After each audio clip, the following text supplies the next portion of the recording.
Test, test. 1, 2, 3, 4. How do I sound? Is my voice low pitched? Is the pitch correct? Check, check.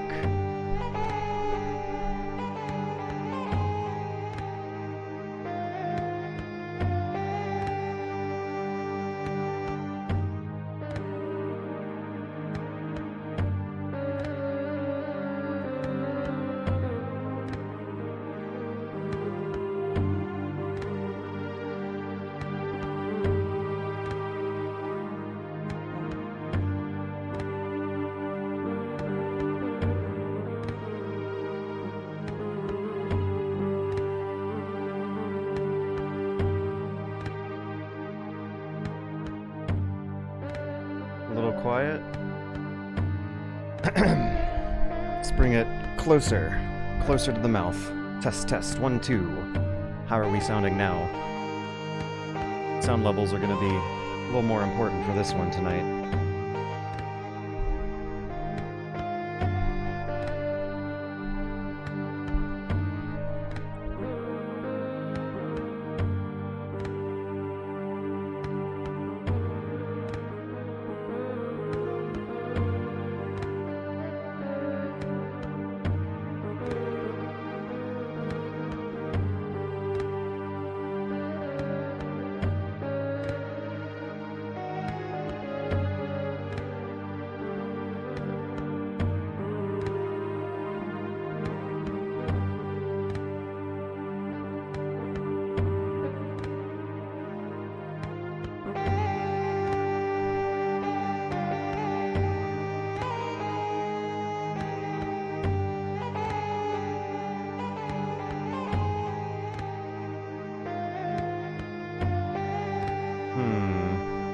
Still a little quiet, but I don't know if that's just the background music.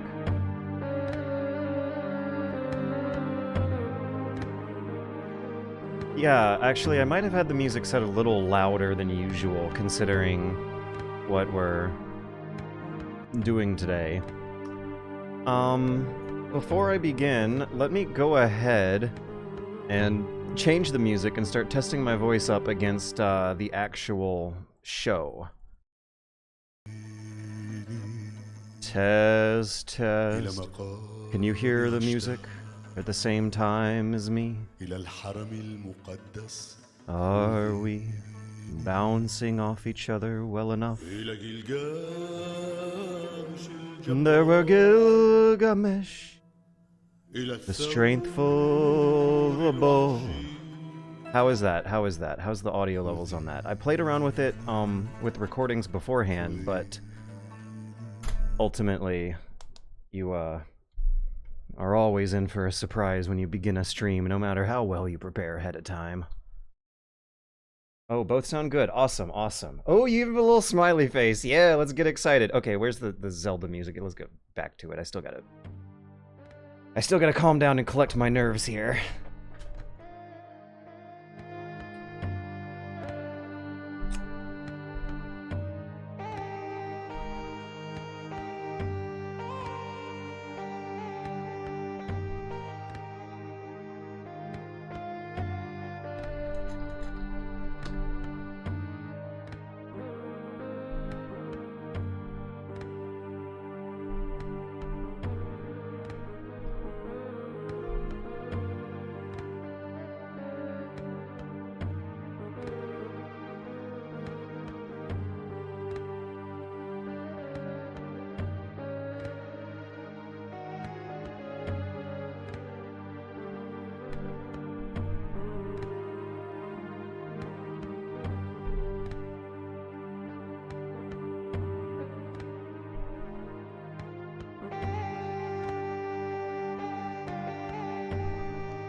I really should pee as much as humanly possible right now, so that I don't have to get up in the middle of the story.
Okay, we've been on for 10 minutes now. I think it's time to fade me over here. Pull the music back down a little bit, but keep it going slightly for the reading I'm going to be doing for the introduction here. Yes, hello, welcome. We got like 17 to 20 people in here gathered at the moment. That is enough for now. There will be more later. I am going to be singing. I will be in love with the sound of my voice for the next 90 minutes as I recite one of the oldest, perhaps maybe even the oldest work of literature we currently have on record. The Epic of Gilgamesh is the earliest surviving instance of what the literature professors will call literature over the mere humble, purely oral trappings of just storytelling. It is a product of Mesopotamian culture. Gilgamesh comes from Mesopotamia. The empires that were in control of that region include Sumeria, Akkadian, and Babylon, and later on we'll also have Assyria show up. All of those are located in modern-day Iraq, and in the story, the powerful city-state in the region that Gilgamesh rules over is going to be called Uruk. And believe it or not, there is actually an etymological connection between Uruk and Iraq, where we had the earliest urbanized city-states inventing the earliest writing systems and the earliest examples of entertaining literature stories. And Gilgamesh, the character from this story, is actually even older. The scribe who we attribute this epic to, Sinleki Unini, is like Homer in that their individual authorship was always an open question, and so was the unoriginality of the mythological material he's already working with. There was already an established Gilgamesh universe with which to compile a bunch of side stories and poems and little adventures into a somewhat more poignant, philosophical, introspective epic of Gilgamesh. And that's the line between what some snobbery gets employed here, and I don't like it that much, but the literature professors will tell you that a big jump up in complexity is required for something to qualify as literature. And in Gilgamesh we have that. That usually is associated with the invention of writing as well, and with Gilgamesh we had that. This is super duper like Homer, happening 1,000 miles away in a different part of the world 1,000 years earlier in history. And to put that further into perspective, just like Homer, Gilgamesh was also referring to a potential real person. Audiences and some modern historians nowadays will genuinely believe that Gilgamesh actually existed as a real human being, and that was supposed to give the story some more weight. There's going to be exaggerated mythologic heroics of his adventure. He's going to do stuff, of course, that no real person would ever do, but that's because we're supposed to read it in metaphors and try to find some relatable thing to our own lives that we can pull out from this tale. And believe it or not, it's like 3,000 years since it was written, 5,000 years since the character was invented.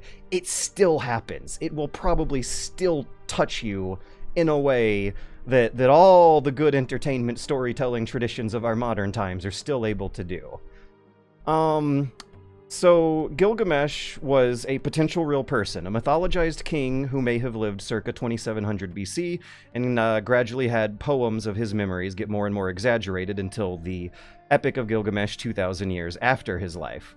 So to put the truly ancient age of both the compilation of this story and the setting that it's supposed to take place into perspective, we've got to say that Homer is still at least 700 years off minimum. The scriptures of the Old Testament Hebrew Bible are still 300 years off minimum, and there's actually a very important connection there to Bible stories that you should be looking out for. The character of Gilgamesh himself and the setting that the story takes place in are cast in a time so ridiculously ancient that the last woolly mammoths are still walking the earth. We're in Iraq. At this part in geological Earth history, it is a fertile alluvial marshland flood valley. And Northern Europe right now, though, is still experiencing Ice Age-like conditions. The pyramids have not been built. Stonehenge has not been built. The cutting-edge technology of Gilgamesh's time is bricks. The goddesses, the female goddesses, are still at the top of the pantheon. The politics behind how he organizes his city-state seems like such utterly anarchic, prehistoric chaos. Organizing a large-scale army to fight a large-scale war is a thought that never crosses anyone's mind. Instead, it is a large predator stalking the woods who is seen as humanity's scariest problem to deal with right now. And even despite how utterly ancient and borderline prehistoric, if this stuff was not written down, we would absolutely refer to Gilgamesh's time and place as prehistory. And regardless of that utterly alien age, there is a timeless ethos that's going to be explored here, in which our hero is going to undergo several arcs of maturing character development on his way through the very same quest for meaning that our modern storytellers are still exploring. So I mentioned earlier about how in Gilgamesh you're not going to find mentions of big armies and how you will find powerful women and powerful goddesses. However, there's a certain sort of vision or potential fantasy that extrapolating from those observations are going to butterfly into, which is why I have to say that unfortunately that quite comfortable vision of a less militant and more matrifocal human prehistory of Gilgamesh does not last in real-life Mesopotamian history at all. At some point, the Mesopotamian empires did establish large-scale armies and fight large-scale wars. The Assyrian Empire was the first to discover ironworking, and they steamrolled over the other competing territorial political units of the territory so effectively that Mesopotamian culture ended up getting demonized by other Near Eastern cultures as ancient history went on. And that is, they were especially demonized by the surviving accounts and surviving perspectives of the ancient Israelite authors who wrote the Bible. Which is why I do want the audience here. I will task the audience here with the secondary objective of looking out for biblical connections as we go through and maybe jotting them down. I want to chat with chat about Gilgamesh's influence on the Bible after we're done. The super duper obvious parallels are with Noah's Ark, the Great Flood, and Adam and Eve. There are some more subtle ones later on that I'll get into as well, but for about 2,000 years of recorded history, Gilgamesh was lost to history, and the tablets that were discovered by archaeologists in the 1850s and then translated in the 1910s are rediscoveries that have given us a dazzlingly vivid look at the kind of influences and responses and thoughts that would have been going through the head of biblical authors. A lot of Genesis, and Gilgamesh does sound a lot like Genesis. A lot of Genesis, not all of it, and a lot of it is transcribing oral tales that existed before the period I'm about to describe, but a lot of Genesis was written by captured or enslaved Israelite scribes who were living in Babylon during the Babylonian exile, and thus were writing somewhat humorous satires and parodies of the Babylonian religion of their conquerors. And Gilgamesh is the big one. That's the Homer of the Mesopotamian world. When the archaeologist found the clay tablets that had the Gilgamesh epic on them, he was literally knee-deep in a pile of them. A huge garbage dump of Gilgamesh tablets is what he found. It evidently was very popular. This was how the students and kids would learn how to read and write, actually. Just like with Homer in the Greek world, they would learn how to read and write with their heroic national epic of Gilgamesh. So, Gilgamesh heavily influenced the Hebrew Bible, and the Hebrew Bible has heavily influenced everything. So if you haven't gone through Gilgamesh before, you're in for a treat, and your own personal historical narrative of how some of the most influential works of literature and human storytelling are going to be much more complete after this. Your own personal narrative of how we got here is going to be a chunk more complete.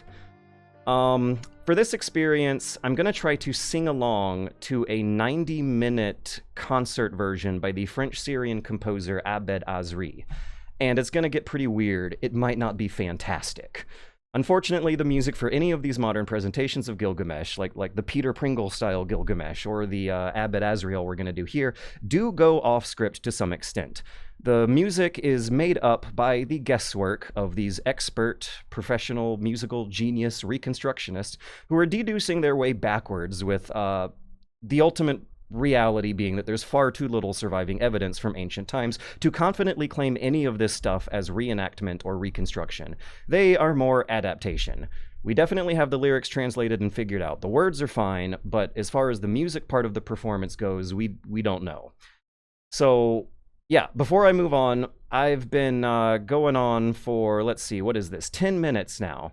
I'm going to do one last bit of introductory explanation before beginning, and one last bit of looking at the chat and seeing if I get some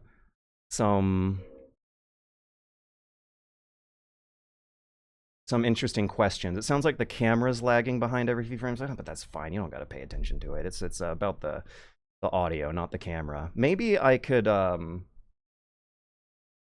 speed it up by lowering the exposure value.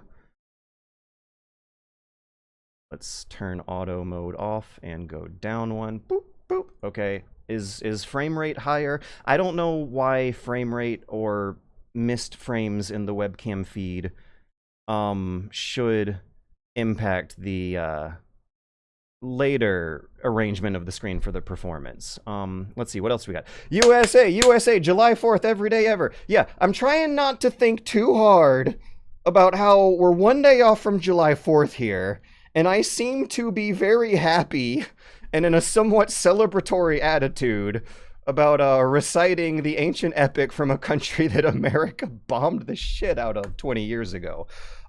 Man, oh man, when getting into ancient epic, it's like there's always some really, really nasty ironies with how real life history has gone since that oddly enough end up providing a little bit more poignant lessons about the irony that you're exploring here. Yeah, one of the things is that the ironies were that the parallel narrative going through your head here of both the content of the story and the real life history of the context of the story is that we still remember Gilgamesh. He's on a quest for immortality and remembrance here, right? And evidently it must have worked.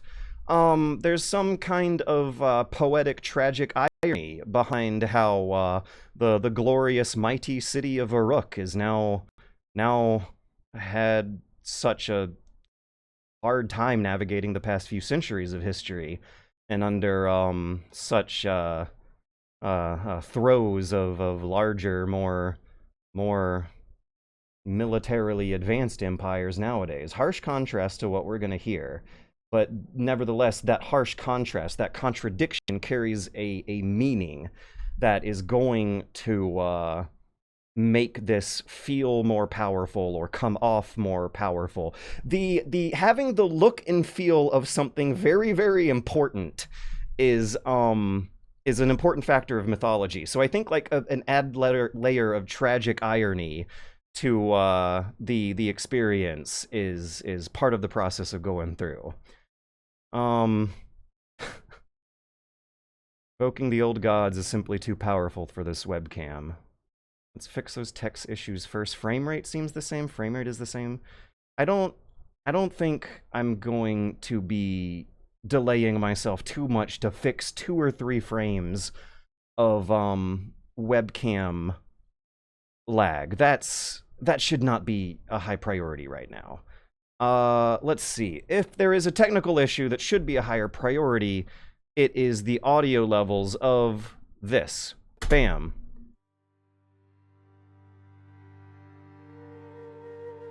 Oh, and the capture system doesn't seem to be working correctly either. Yeah, can me and the speaker here talk over each other well enough for you to hear a little bit more of me than him? You should be able to hear the instruments clearly, but there's going to be a little bit of audio confusion over the Arabic of the speaker and the English of the Twitch YouTuber streamer. How do we sound? Hell yeah. Audio good. Audio depth most important.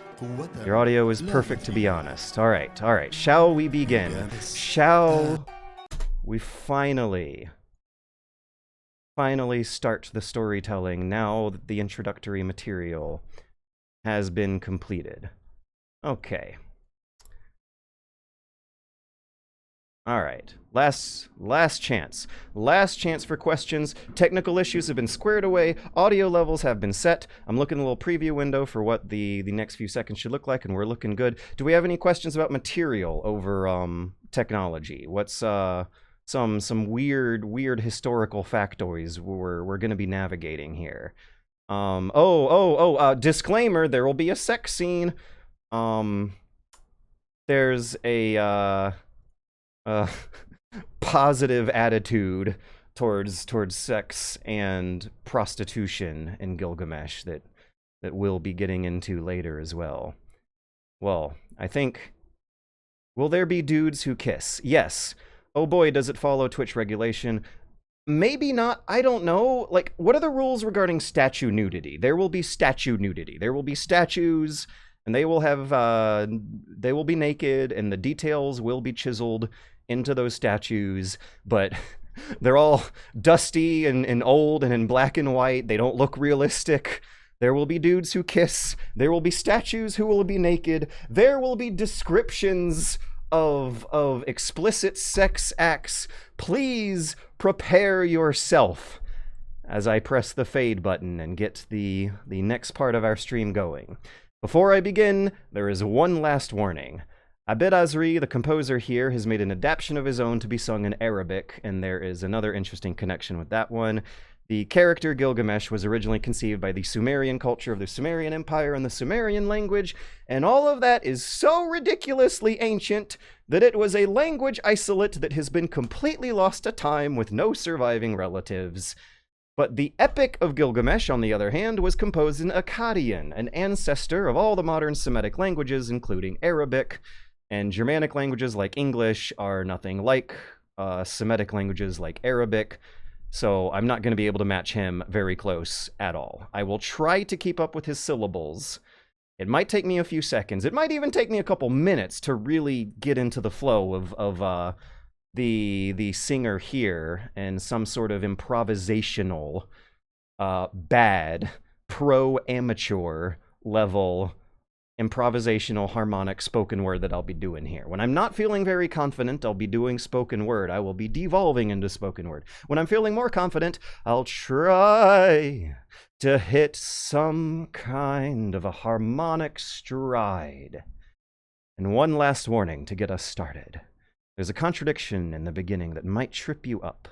The story will first begin with the singer exalting Gilgamesh's praises and how wonderful he is and how great his city is, but then a few lines later we'll be hearing about how terrible and awful and tyrannical of a king he is, and he will be admonished for his terrible habits of abusing the female subjects of his kingdom. So, okay, let's try to get this started. Here we go. High, low, low, low. High, high, high, high, high, high, low, low, ba ba ba ba ba ba ba ba ba ba ba ba. Bam.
I want my country to know of the one who has seen all things, he who was wise and knew of everything, he who saw secret things and disclosed what was hidden,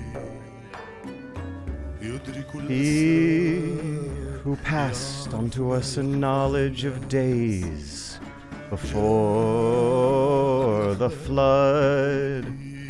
He went on a long journey and came back weary but serene. He who passed unto us a knowledge of days before the flood, who went on a long journey, came back weary but serene. He then engraved on a stone the story of his labors.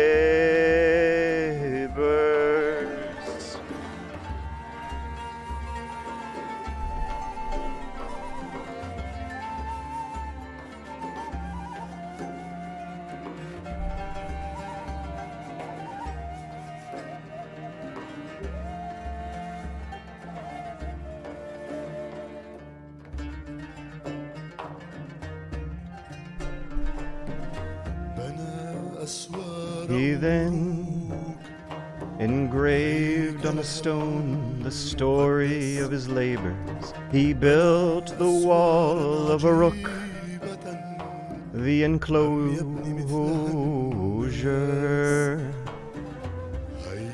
the abode of Anu and Ishtar, the sacred Inanna.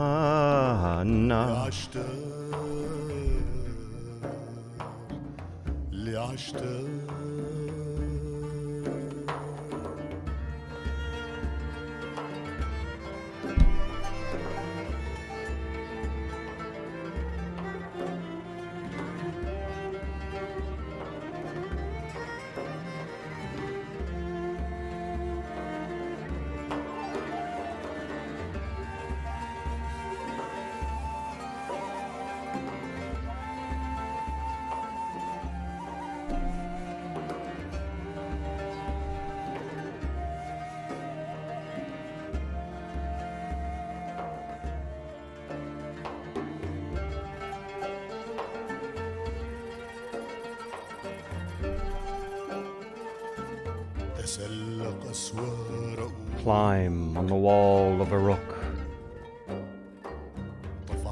and examine well the brickwork. See if it is not of burnt bricks. The gods themselves perfected Gilgamesh. The gods themselves perfected Gilgamesh.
Shamash, moreover, endowed him with fairness, Adad with courage,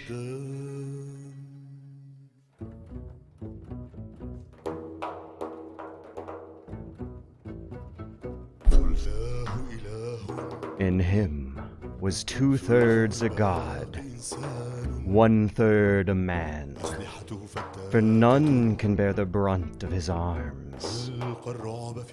The men in Uruk constantly stood in awe of him. Gilgamesh leaves no son with his father. Day and night his violence rages. He who is the shepherd of Uruk,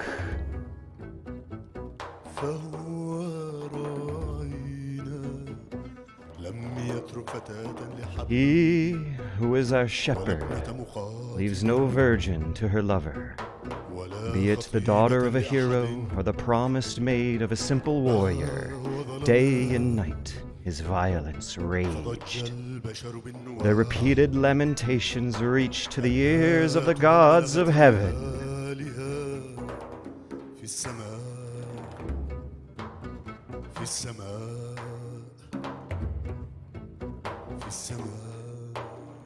The gods of heaven. They appealed to Aruru, the goddess. You made him, Aruru.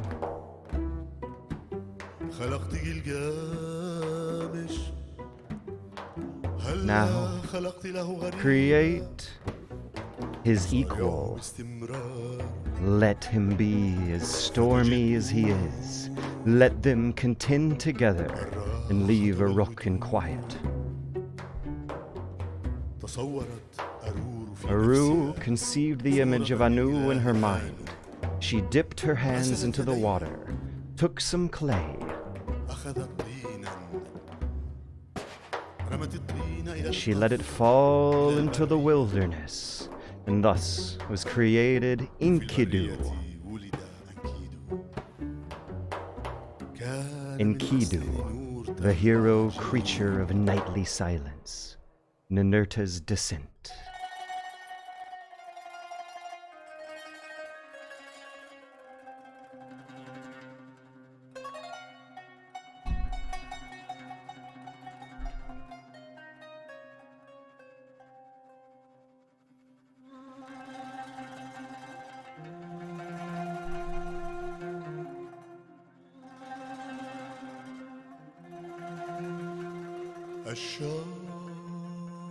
He was hairy.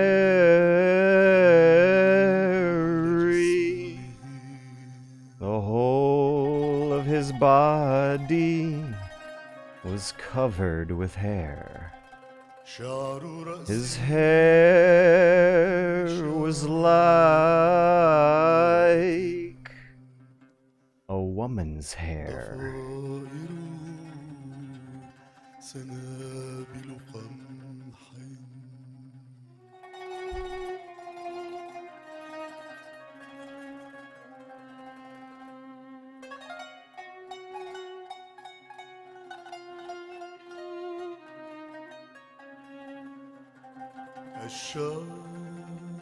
He was hairy.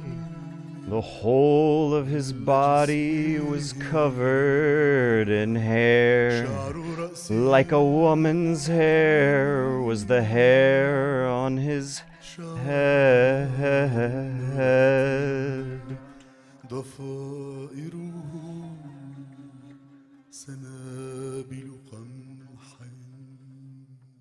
His hair and ears of grain looked alike.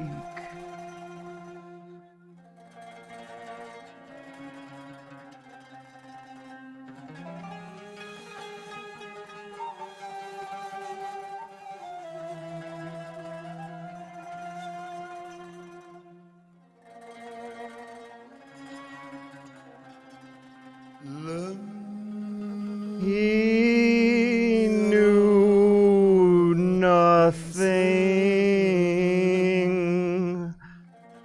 of countries or of people. He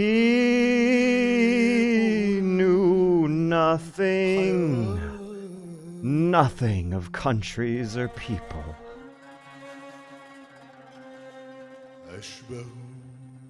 He was clad like Sumukan.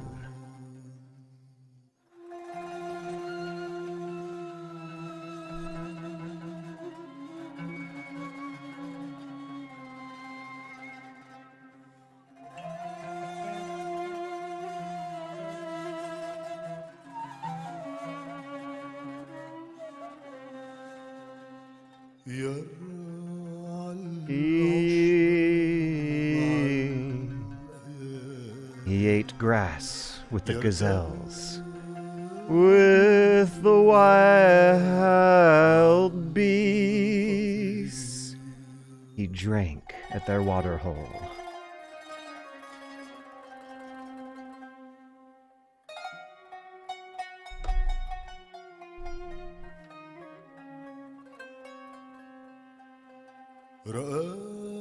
And one day, a hunter of a malevolent nature met him face to face.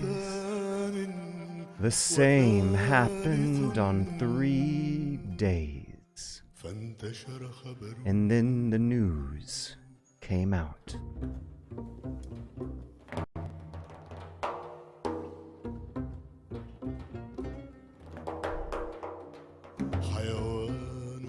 An animal, a human being, drinks with the wild beasts at their water holes.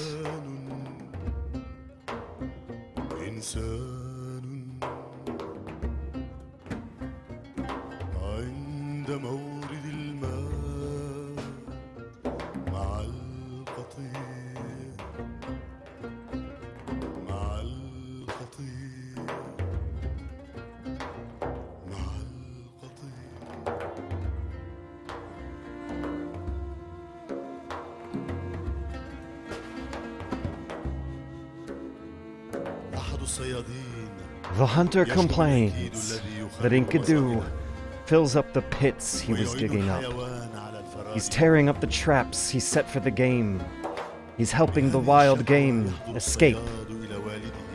The hunter comes to his father, and then the both of them go to Gilgamesh. Gilgamesh and his father advise him to bring a harlot to tame Enkidu.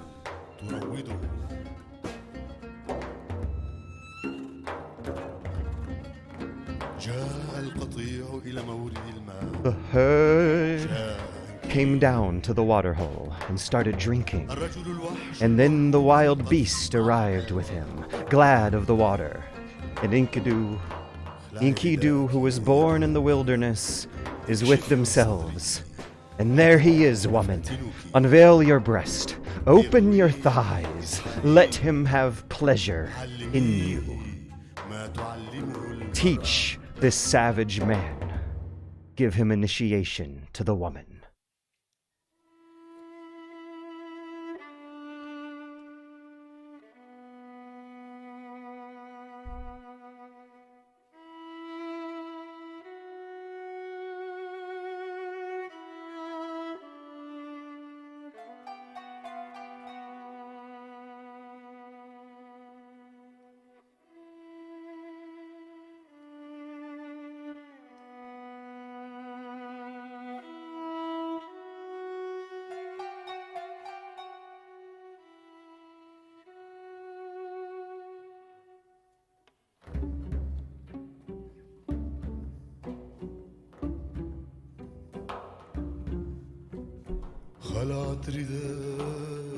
She stripped off her clothes, let her veil fall off her breast, and she initiated the primitive man. In his amorous passion, He covered her body with strokes. He made love to her for 6 days and 7 nights. 7 nights.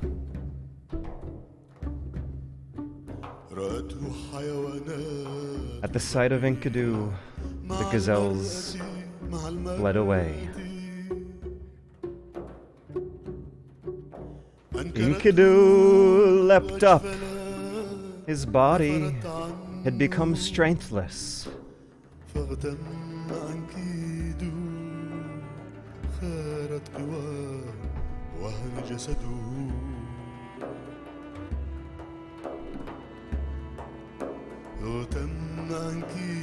His knees refused to move through his herd. It was going away. And strengthless he was. His swiftness had gone.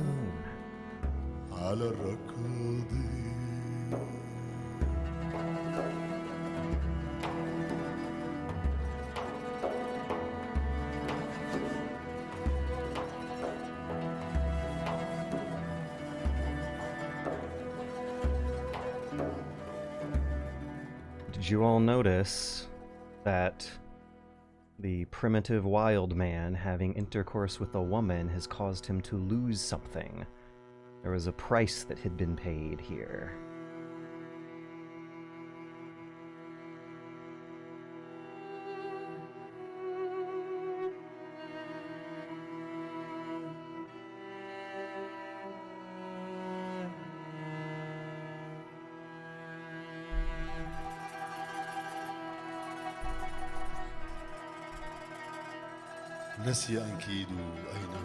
Enkidu had forgotten where he was born. He forgot who he was or who he had been. For 6 days and 7 nights, he was making love to her, and his heart and his body had opened out. He came back down to sit down at the feet of the courtesan, and so she spoke. I behold you, Enkidu. You are like a god.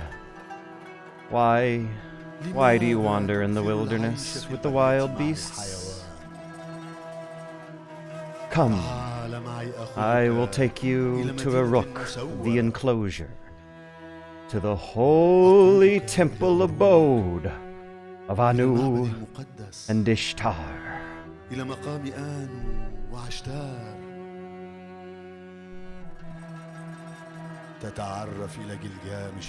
Where Gilgamesh the powerful, the bull-like lives, where the one who thinks of himself the strongest of men lives. Anu, Enlil, and Ea bestowed upon him intelligence. Even before you were born, Gilgamesh, he had had dreams about you. Gilgamesh had told his mother Ninsun the wise, the discreet, the omniscient, of his dreams.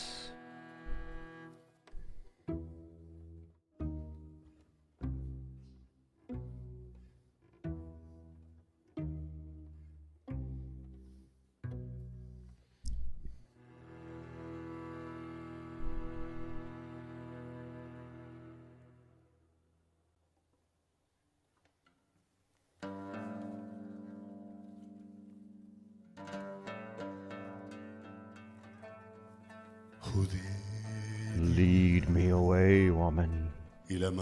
Take me to the holy temple, the abode of Anu and Ishtar.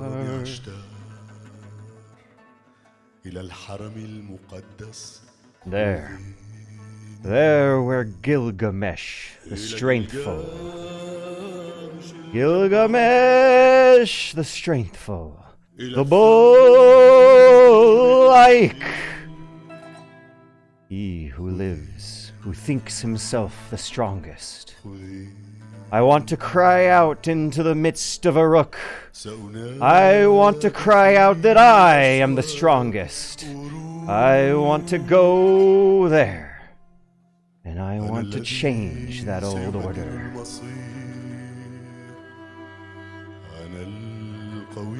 For anyone who thinks rebellion and revolution and the overthrowing of tyrannies is a new process, here is an example of that happening 5,000 years ago.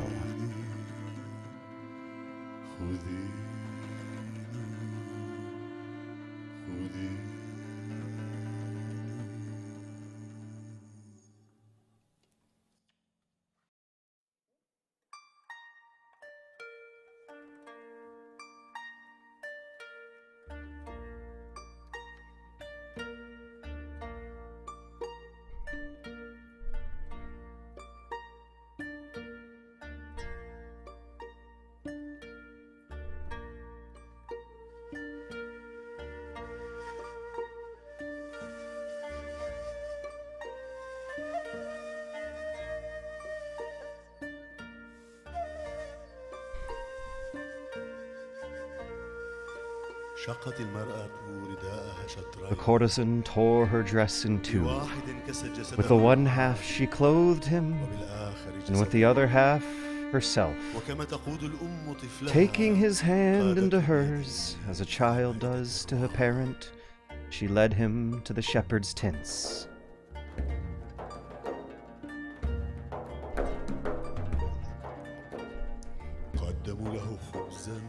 And bread was placed in front of him. He looked at it and he was puzzled.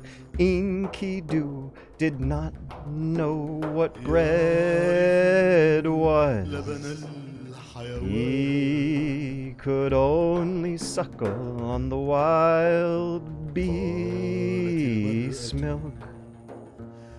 The courtesan, opening her mouth, said to Enkidu, "Eat some bread, Enkidu. It is a staff of life. Drink wine, Enkidu. It is the custom of our land."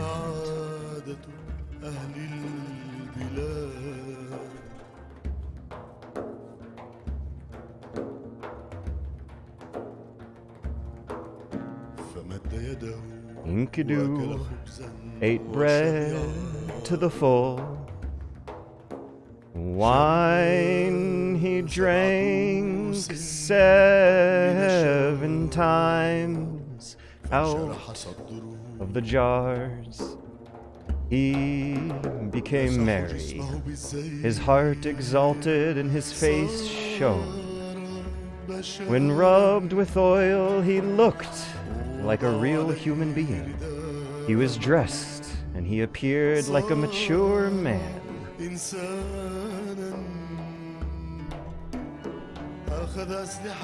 He took arms and fought against the wild beasts, and the old shepherds, they could finally rest at night.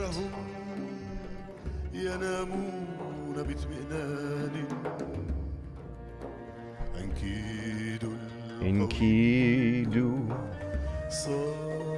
was their watchman.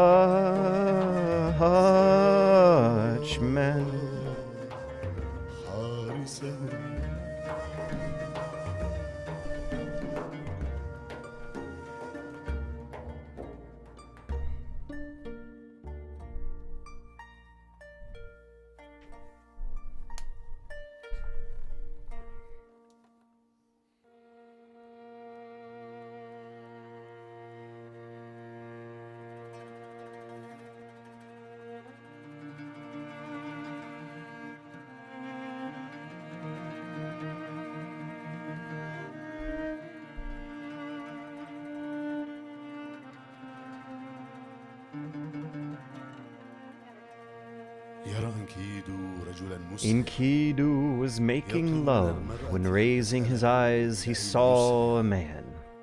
He asked the courtesan, "Where is that man hastening?"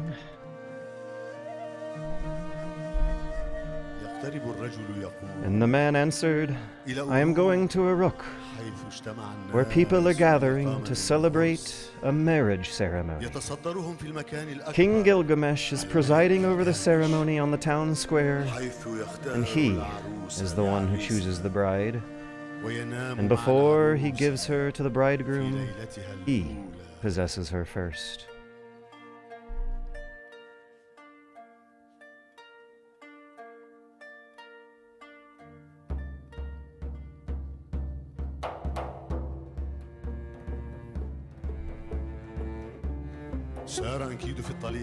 Enkidu was walking first, the courtesan behind him, when he entered Uruk, the great square, and a crowd thronged around them. He looks like Gilgamesh. He is shorter, but bigger of bone.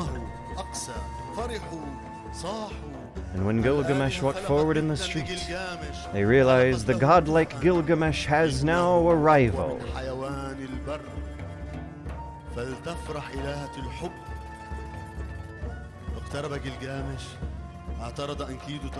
And when Gilgamesh walked forward through the streets, Enkidu blocked the way.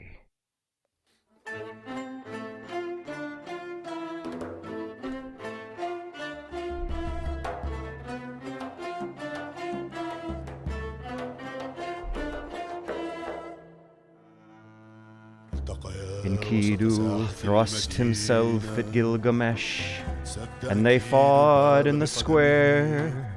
Enkidu put out his foot to block the door, to prevent him from entering. They grappled each other, holding on to each other like bulls. They broke the doorposts, and the walls did shatter.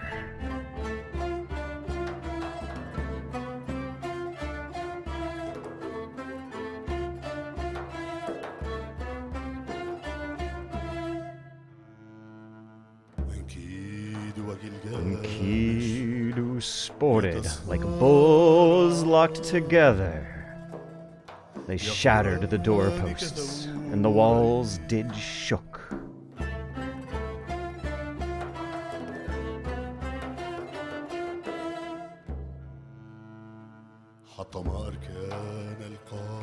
They shattered the doors, and the walls did shook.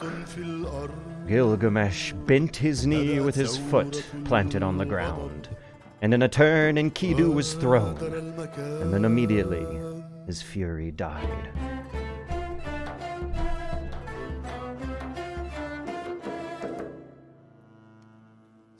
Enkidu said to Gilgamesh, "Yes, there is not another like you in the whole world.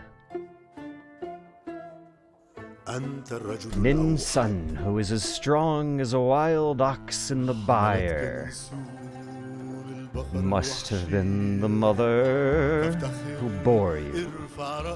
And you are raised above all men, and Enlil has given you kingship, for your strength surpasses the strength of all men."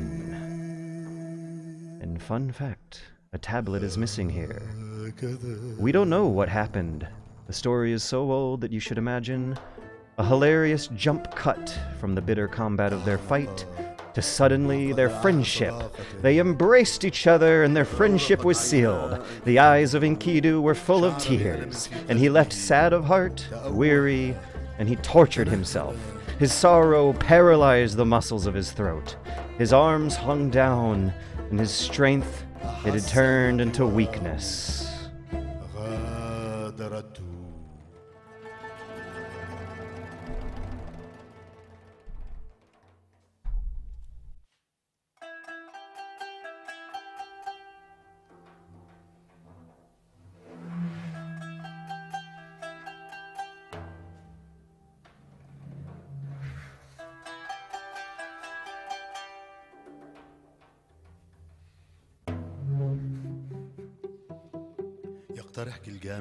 Gilgamesh asked Enkidu to come with him to fight against Humbaba, the giant, guardian of the cedar woods.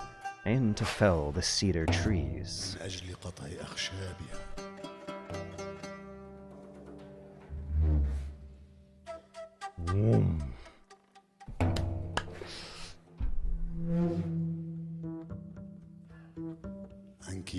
Enkidu states that this is an impossible task, for Humbaba is invincible. كيف تذهب إلى الأرض؟ How shall we get to the cedar woods? Humbaba stands as its defender. He is almighty and he never sleeps. Enlil appointed him guardian of the forest, entrusted him with the integrity of the forest. Gilgamesh opened his mouth and said to Enkidu,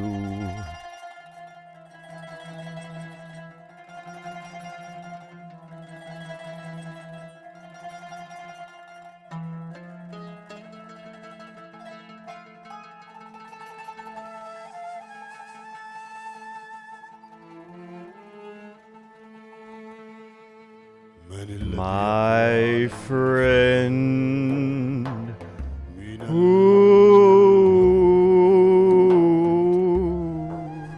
can escape death? For all human beings, their days are numbered. Our activities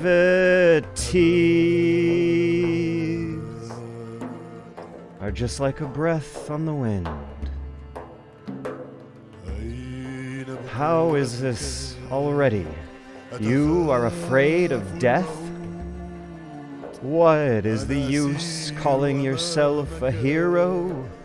Do you want me to go first? If I fall, I'll leave behind a name that endures. Gilgamesh has fallen in fighting, trying to fell the cedars.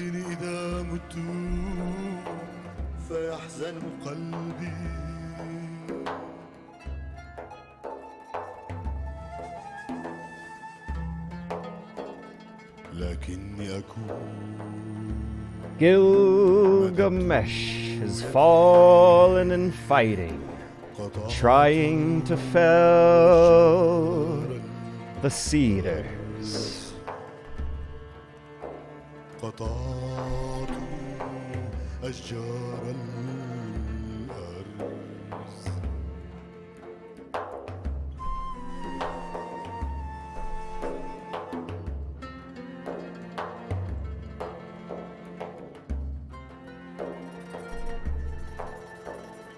Libyan noticed them speaking Arabic. This is because they're translating Akkadian. Arabic is a descendant of Akkadian.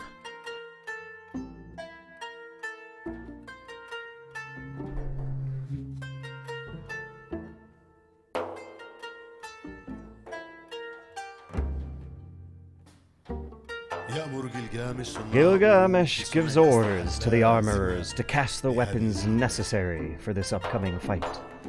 The counselors of the town tried to persuade them not to fight, as this fight is so unequal.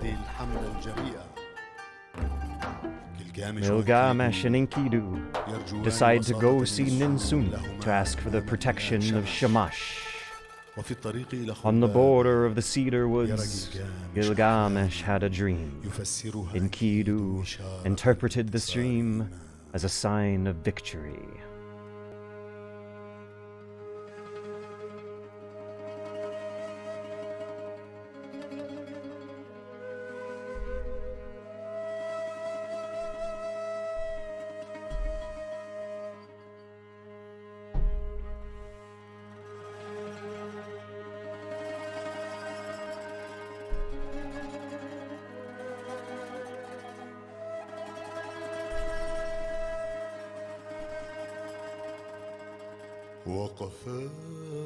Together they went down into the forest, and there they stood still and gazed into the forest.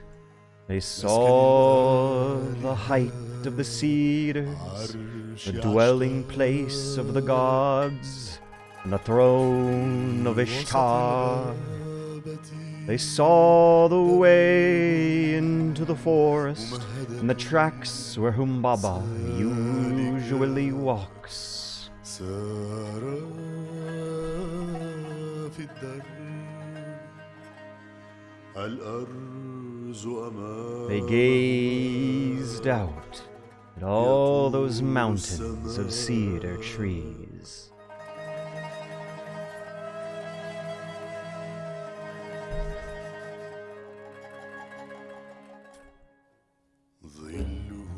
The hugeness of the cedars rose in front of the mountain. Their shade was beautiful, full of fragrances. Gilgamesh seized an axe in his hand and fell a cedar, and the hugeness of the cedars rose, full of fragrances. العشب الأخضر The shade was beautiful, الغابة full of fragrances.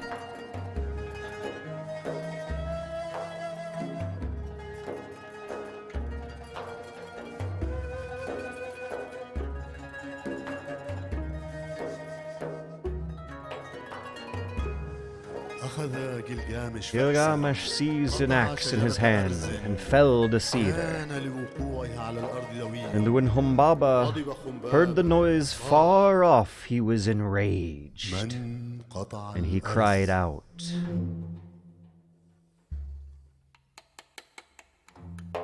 أشفق "Who الإله is this that has violated my woods and cut down the cedar?" استجاب لصلاة Shamash sent down a جلجامش. tempest which blinded Humbaba. أرسل ريحا And the two إعصاراً friends took their حبت على arms, خنباب. and they surrounded قامت Humbaba, عينيه. who was cursing them in the name of Enlil, سلاحهما. and they did not listen to him. أحاط بخنباب فصب عليهما لعنة الإله إنليل لم يصغيا إلى قوله They did not listen to him. وتحت ضرباتهما Under their attack, Humbaba, guardian of the cedar wood, سقط خنباب fell. حارس الغابة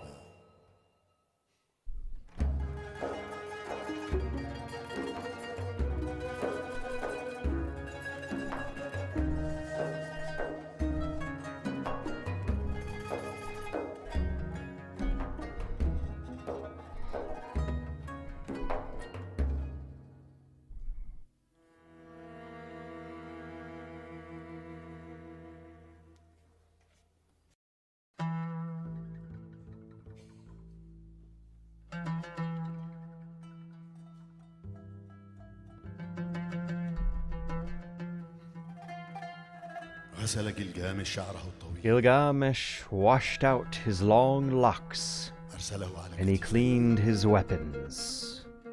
خلع He flung ثيابه back المتسخة. his hair, and he put his new tunic and scarf as a belt. He threw off his stained clothes and changed them for new. And when Gilgamesh had put on his crowd, the goddess of Ishtar lifted her eyes. Seeing the beauty of Gilgamesh, she said, "Come, Gilgamesh, and be my bridegroom."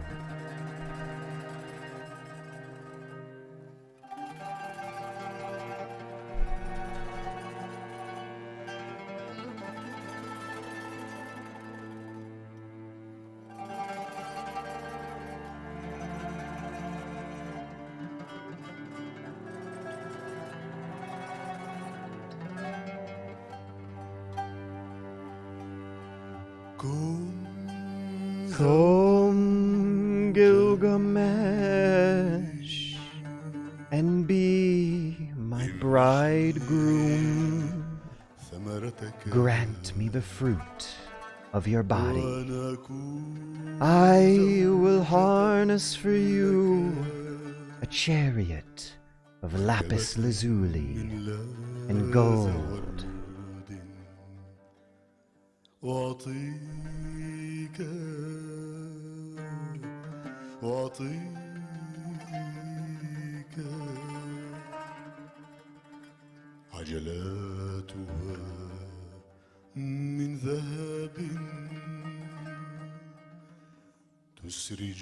with wheels of gold, and you shall have demons of the storm for mules. You shall enter our house amidst the fragrance of cedar wood. Kings and princes shall bring you tribute from the mountains and the plain.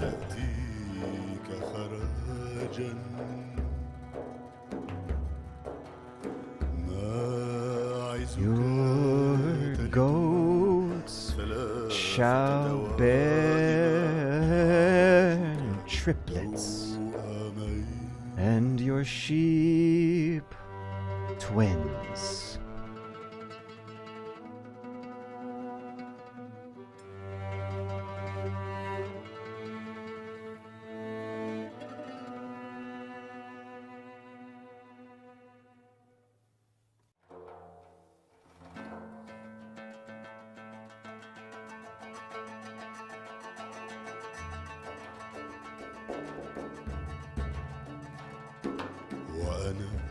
If I take you in marriage, what gifts can I give in return?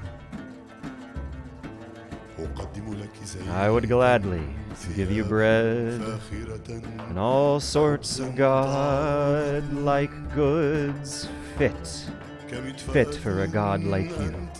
Your lovers have found you like a brazier, which smolders in the cold.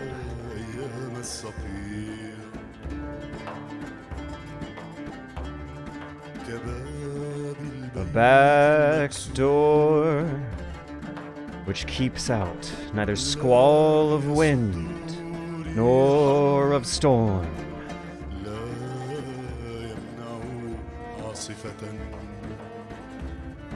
A water skin that chafes the carrier is like your skin.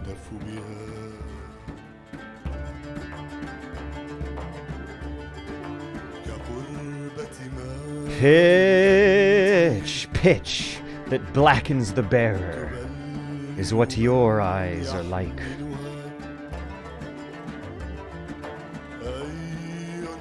Which one of your lovers did you ever love forever?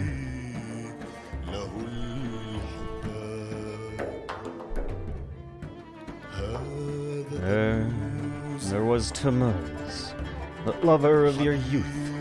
For him you decreed, wailing, year after year.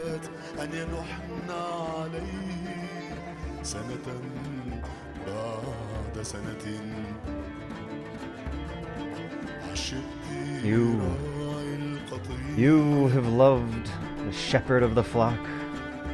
For you, day after day, he was killing the kids of goats and sheep, burning them up for your sake.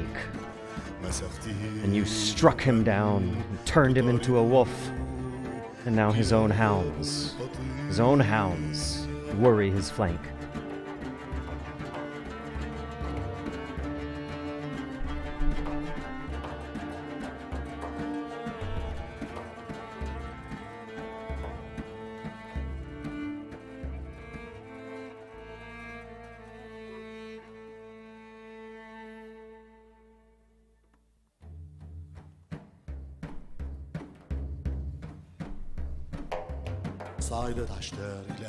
And when Ishtar heard this, she fell into a bitter rage. She went up to heaven to see her father Anu.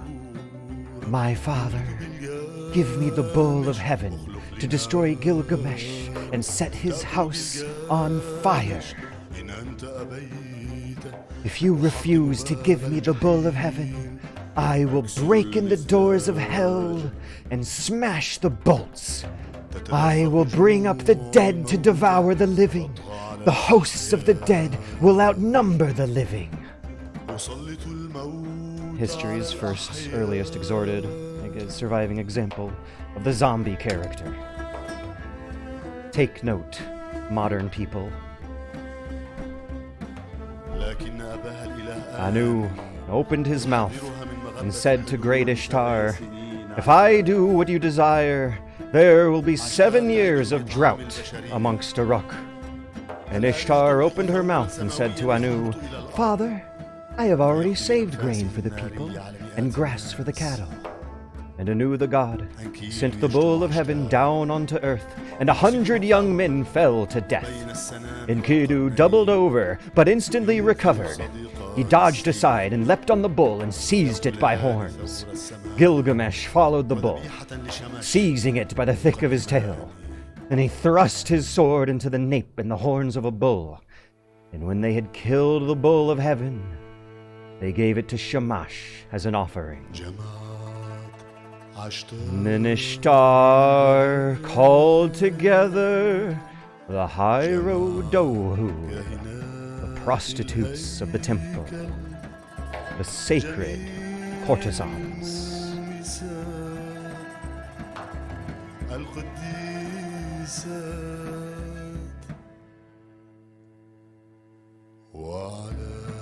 And over the thigh of the bull of heaven, they began their lamentation.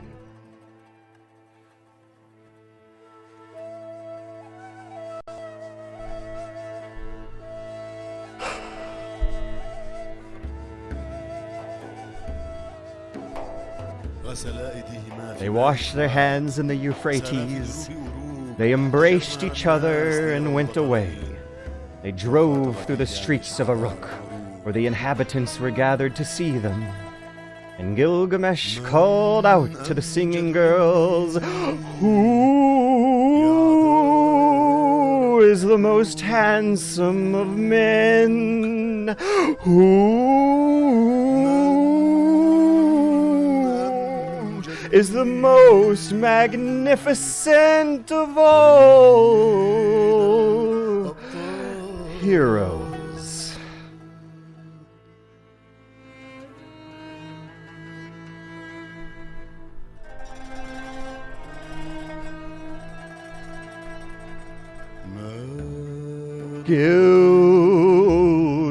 Gilgamesh is the most handsome of men.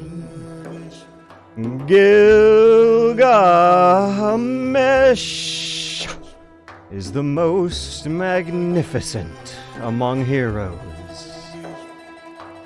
Gilgamesh.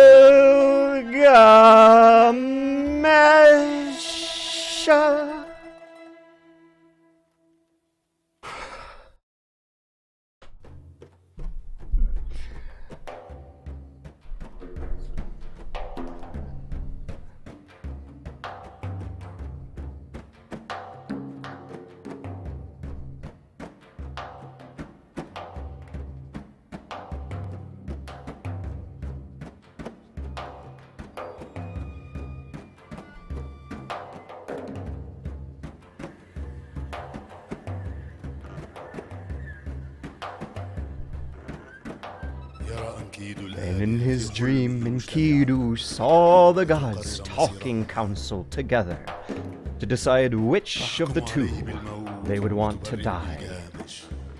And fate fell on Enkidu. Enkidu lay stretched out before Gilgamesh, and his tears were running down his cheeks in streams. He set to cursing the hunter and the courtesan, who took him away from his innocence, his easy life he was living in the wilderness among the desert.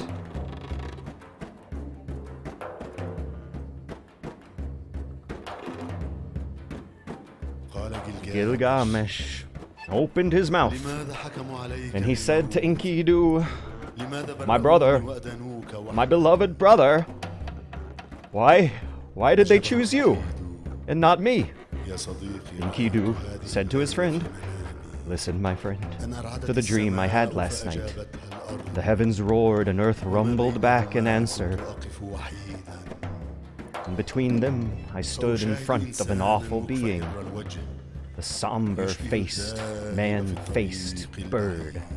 An awful being, the somber-faced man-bird. His foot was a lion's foot. His hand was an eagle's talon. He fell on me. صرعني حتى تغلب Claws were in my hair. شق الأرض He held me fast, and I smothered. And then he transformed me فمسخني so that my arms became wings. They were covered with feathers. قادني إلى بيت He الظلام turned his stare مسكني towards me كلا and led me away to the house of darkness, to the dwelling of Urkala.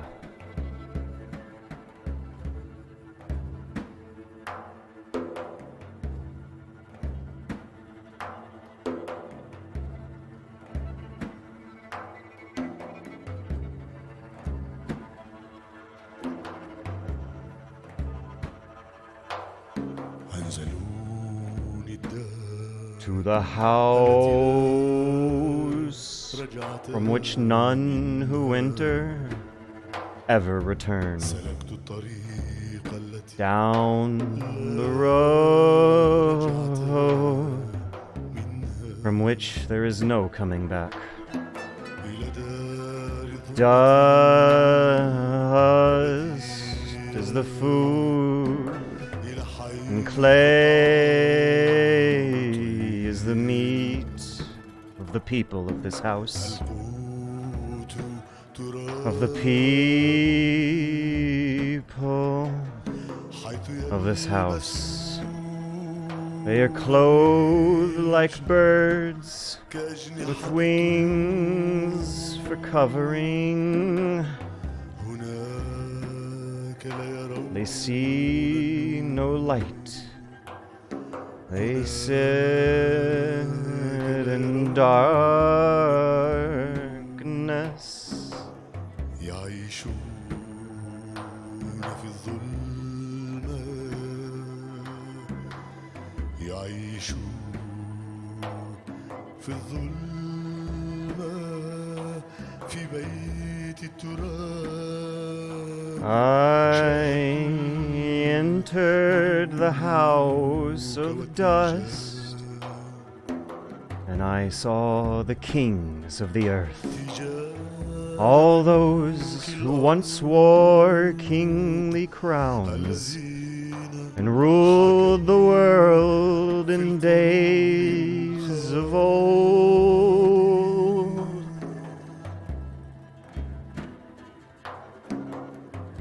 I saw the kings. I saw those who once wore kingly crowns and ruled the world in the days of old.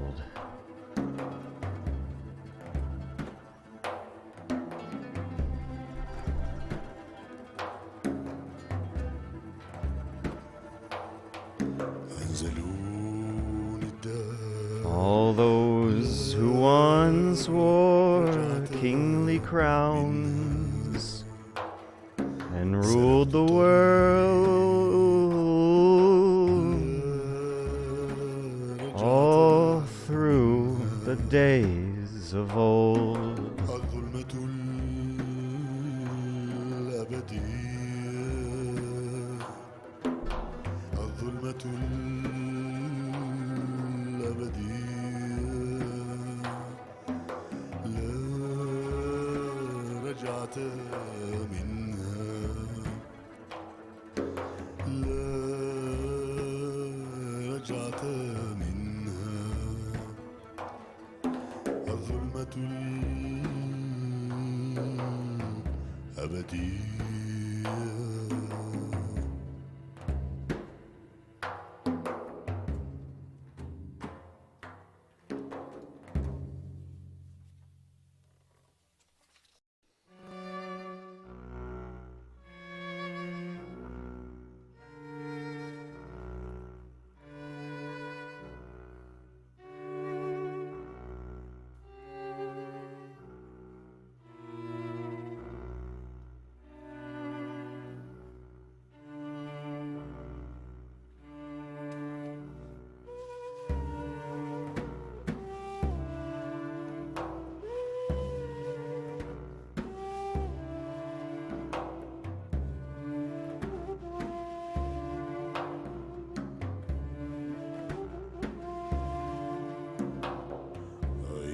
Hear me, اسمعوا great ones of Arua.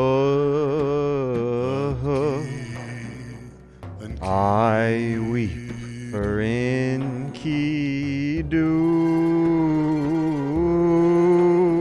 كالنادبة bitterly moaning like a woman in mourning.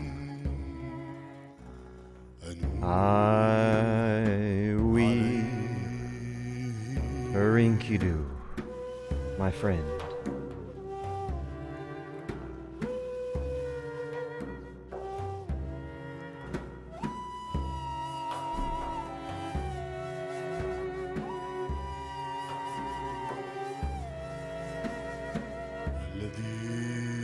You were the axe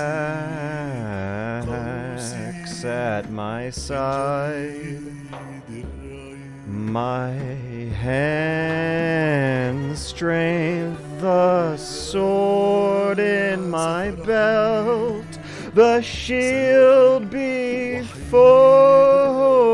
me, a glorious robe, my fairest ornament.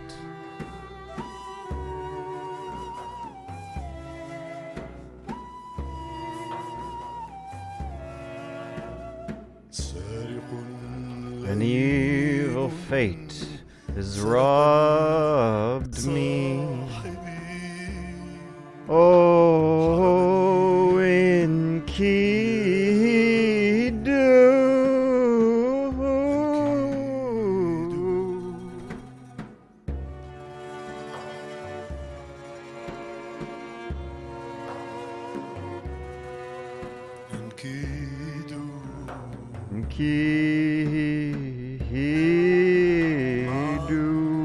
قهرنا الصعاب We have climbed up the mountains together.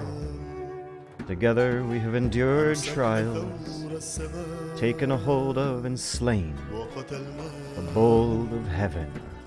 صرعنا خنبا We have caused Humbaba, the powerful guardian of the cedar woods, to fall and die. What is this sleep? What is this sleep which holds you now? من الآن قد سراك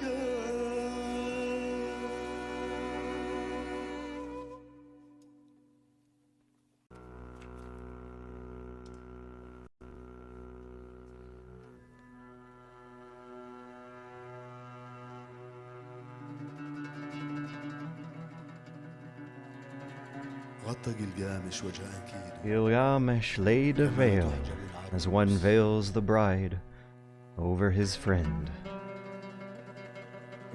He began to rage like a lion, like a lioness who is robbed of her whelps. This way and that, he paced around the bed. He tore out his hair and strewn it about. Gilgamesh, weeping bitterly, traveled a long journey in search of Utanapishtim, the only survivor of the flood.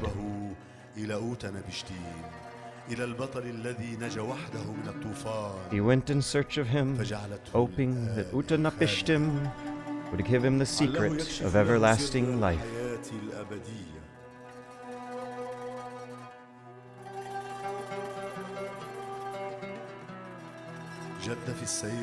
He set out hastily, reached the foothills of the mountain, that mountain which every day guards the coming and going of the sun. Its crest rises to high heaven, its breast reaches down to the underworld, and at its gate the scorpions stand guard. Terrifying is the awe they inspire, and to look at them is to die. Their terrible splendor spread over the mountains. The man-scorpion cried out to his mate, This one who comes to us now is flesh of the gods. And the mate of the man-scorpion addressed himself to the god's son. Why have you come on so great a journey? Why have you come on so great a journey? Gilgamesh answered, It is to find Dutnanapishtim, my ancestor, who attended a gathering of gods, and there found life eternal.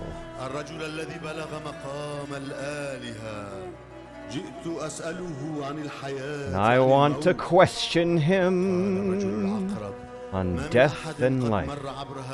The man-scorpion opened his mouth and said to Gilgamesh, Nobody has ever trodden over this path but Shamash the hero. And Gilgamesh went on his way onto the sun through the mountains. And deep was the darkness. He could see neither in front of him nor behind him.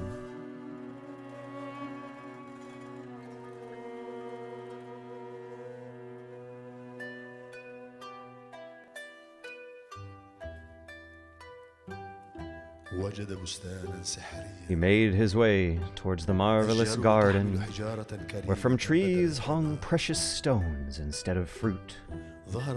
Shamash the god appeared in front of Gilgamesh and asked, Where are you going? The life you were looking for? You'll never find it. Gilgamesh, opening his mouth, said to the glorious Shamash,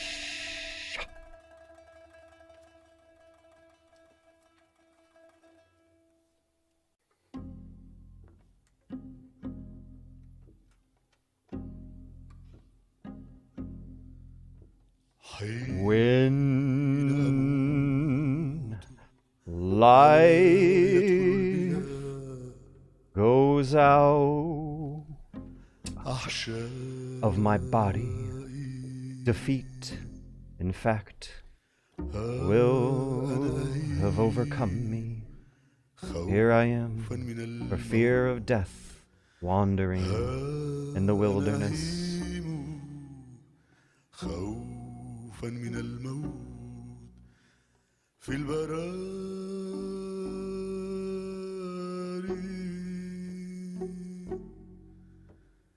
wandering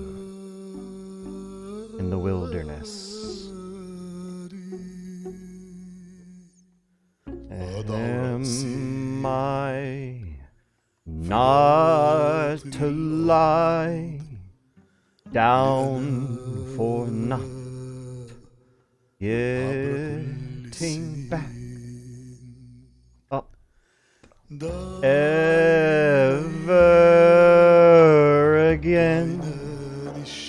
Let my eyes stare at the sun until they are dazzled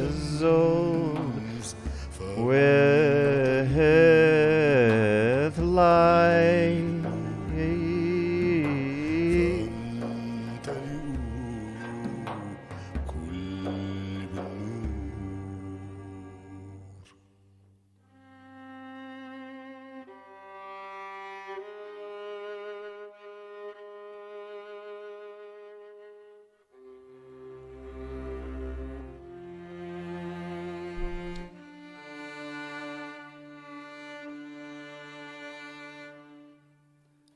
May it be that the one who is dead may see the light of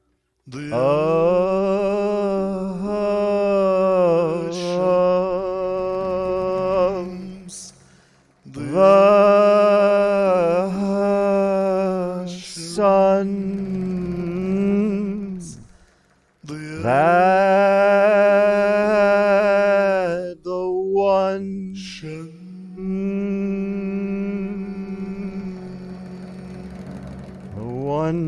who is dead may see the light of the sun.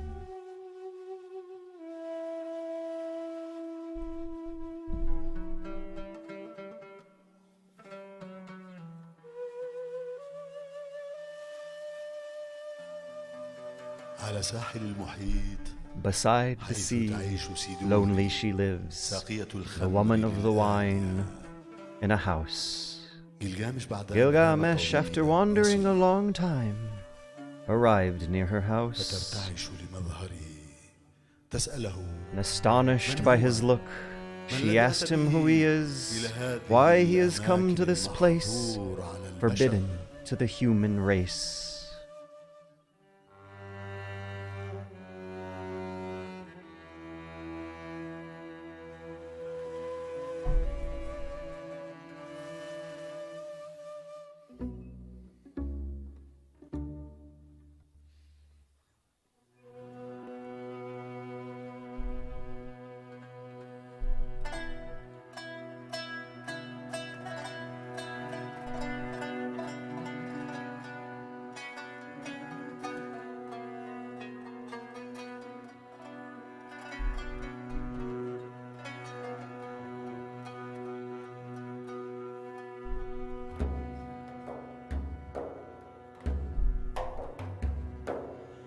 ذاك الذي كان My friend, my younger brother, who had endured beside me, my friend whom I love, the end of mortality has overtaken him. في الصعاب صار إلى ما يصير إليه البشر To see if he would come to life again on hearing the sound of my sorrow. وها أنا To see أبكي if he أرثي would come to life again على وجهي on hearing the sound of my sorrow. لن أسلم للدفن To see لعله if he would come back to life again ينجبة on hearing the sound of my sorrow.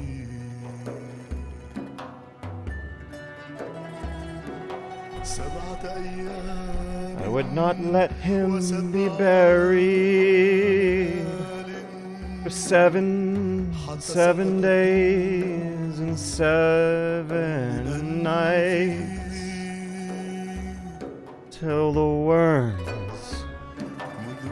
the worms start feasting on him. With him dead, I could see life no more. I walked here and I walked there in the wilderness. على وجهي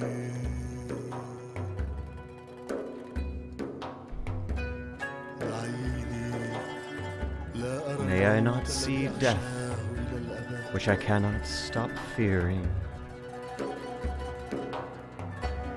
Bathroom break. I'll be taking a bathroom break. Pause. I'll be right back. Oh boy.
Ah.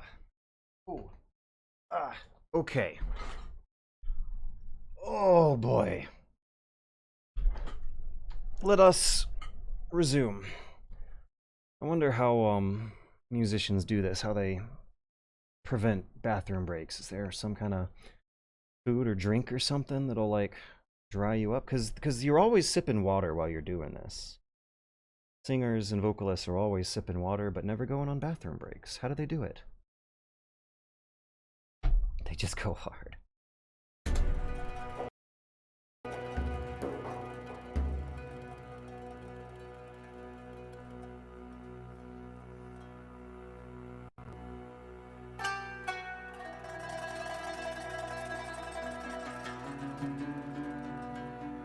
أجابت سيدوري صاحبة And she answers Gilgamesh, "You will never find that life for which you were looking. Where are you hurrying to? You will never find that life التي تنشدها for which you are looking." لن تجدها.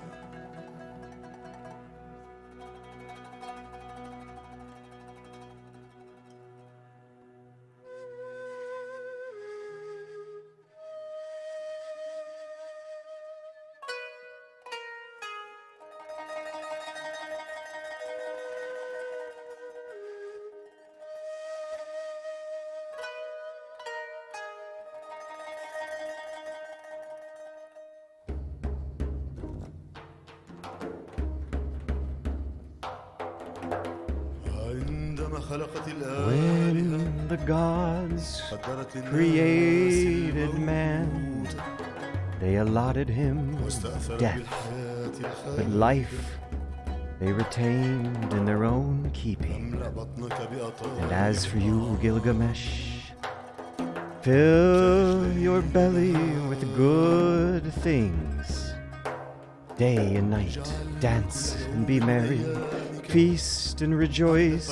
Let your clothes be fresh. Bathe yourself in water. Cherish the little child that holds your hand.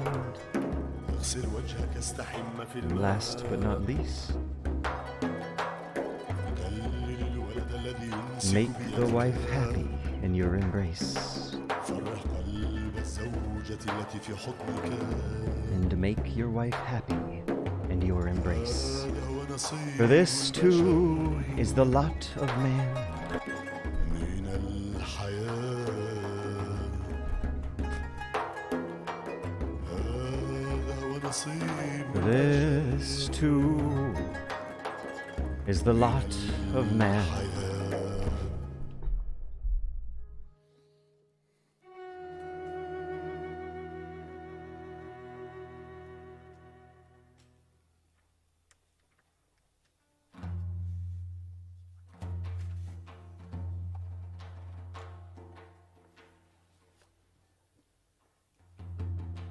Gilgamesh يسأل سيدوري عن Gilgamesh asked Siduri to reveal to him the means to know one's way to Utnapishtim, the far away. ترشده إلى الملاح. And Siduri told him to go and see Urshanabi, the ferryman.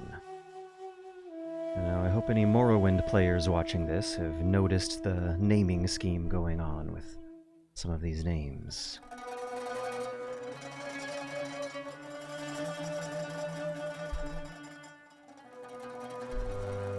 وبعد تجهيز السفينة The boat being ready, Gilgamesh and Urshanabi launched it onto the waves of the ocean, وخمسة and عشر 3 days ran on as if it were a journey of a month and 15 days. حتى بلغ And at last, Urshanabi brought the boat to the water of death. وما أن وصلا And once they had crossed the ocean, جilgamesh يسأل Gilgamesh asked Utnapishtim questions on the secrets of death and life.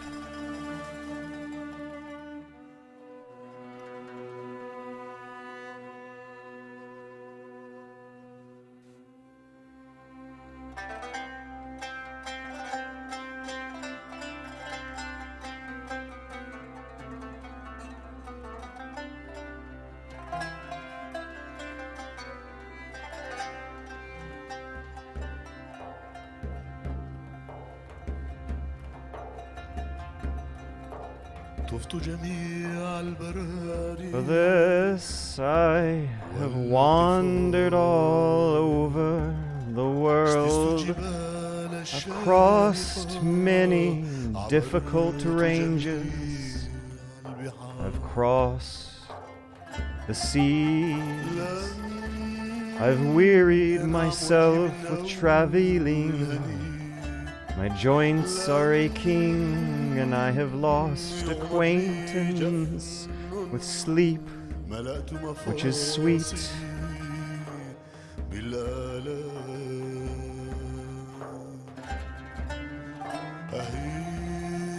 What happened to Enkidu, my friend, lays heavy upon me.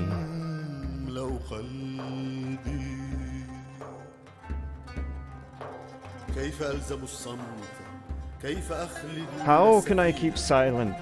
How can I rest when my friend whom I loved is turned to clay? Am I not myself to be laid in the earth for forever?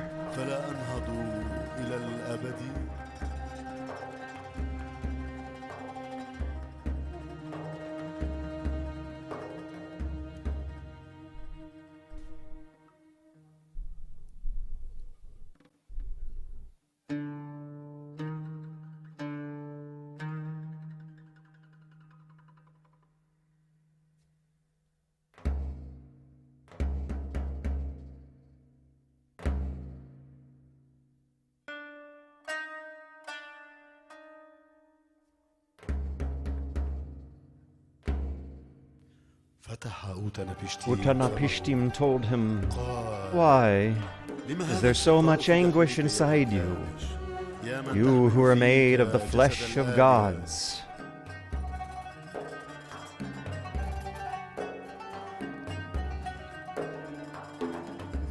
Do we build a house to stand for forever? Do we seal a contract to hold for all time?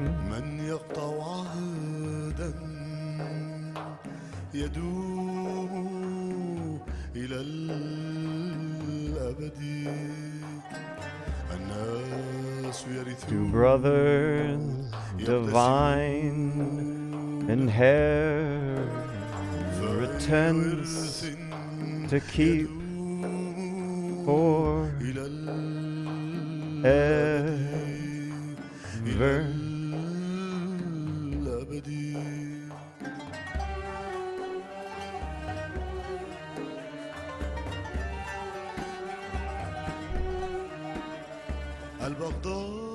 From the days of old, there is no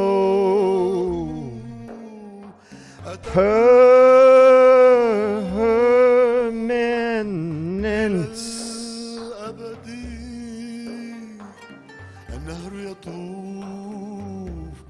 Does the flood times of rivers endure?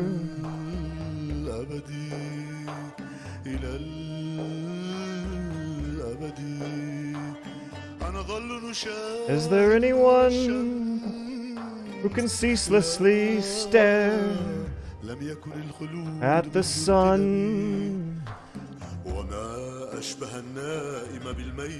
sleeping in the dead? How alike they are. How alike they are. So does life end. The Lord and the serf are equal in the tomb.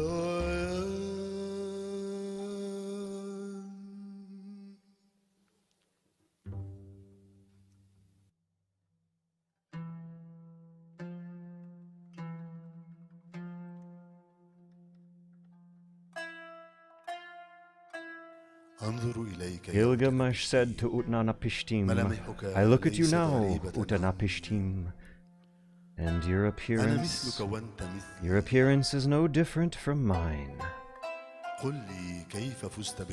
Tell me truly, how was it that you came to possess everlasting life?"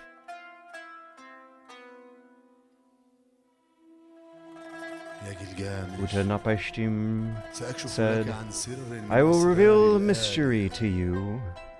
أنت تعرف I will tell you a شروق secret of the مدينة gods. الإلهية One day, the على gods شاطئ agreed to الفرات. exterminate all mankind because حين there was too قررت much of an الآلهة uproar. العظيمة Ea whispered their إنزال words to الطوفان my بالبشر. house. نقل إلي O man of الإلهي Shurapak, الخبر سرا. tear down your house and build a boat.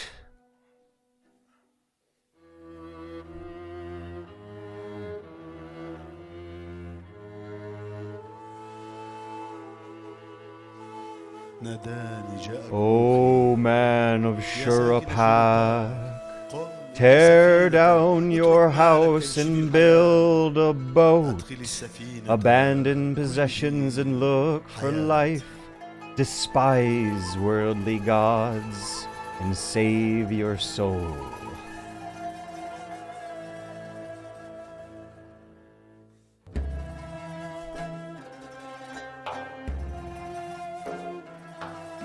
حين هبت العاصفة When the tempest لم raged, يقدر أحد gathering أن يرى fury as it went, it poured over the people like the tides of battle. Even the gods were terrified at the flood, and they fled to the highest heaven. ستة أيام وست For 6 ليال days and 6 nights the wind blew, torrent and tempest and flood, overwhelmed the world. فتحت And when the 7th day dawned, I opened up a hatch, I looked at the face of the world, and there was silence. The whole of mankind had been turned to clay.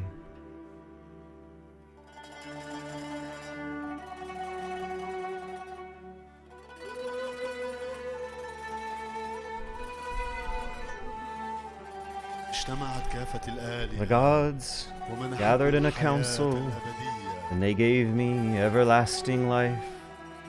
أما الآن As for you, Gilgamesh, فمن سيجمع لك جميع who will الآلهة assemble the gods for your sake, حتى so that تجد you may سر find that life الحياة you are searching for? الذي تسعى وراءه.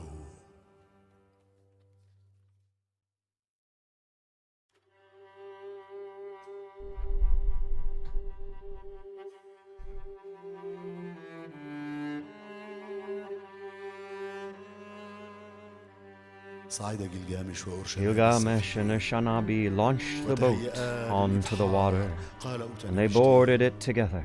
جئتنا يا Utanapishtim جلجامش وقد said, أحياك Gilgamesh, you came here and have worn yourself out. What can I give you to carry back to your own country? سأفضي إليك بشيء I خفي. shall reveal a secret سأخبرك عن thing. نبتة It is a mystery of the gods that I am telling you. كما تفعل الوردة بها يستعيد الإنسان شبابه.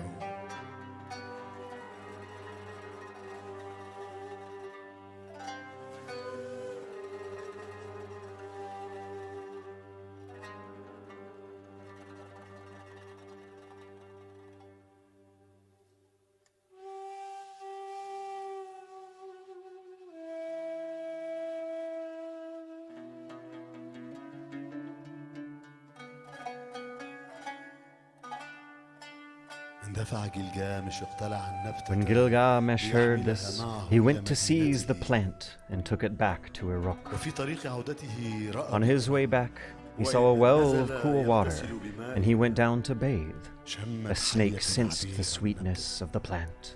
تسللت من It جحر rose out of the water, snatched it away, and immediately shed off its dusty old skin and returned to the well looking young again.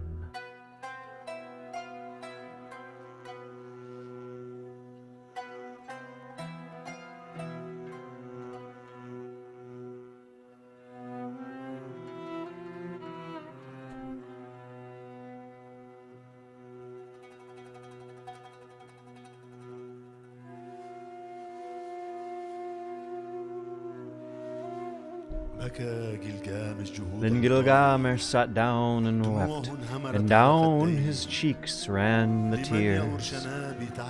Was it for this that I toiled with my hands?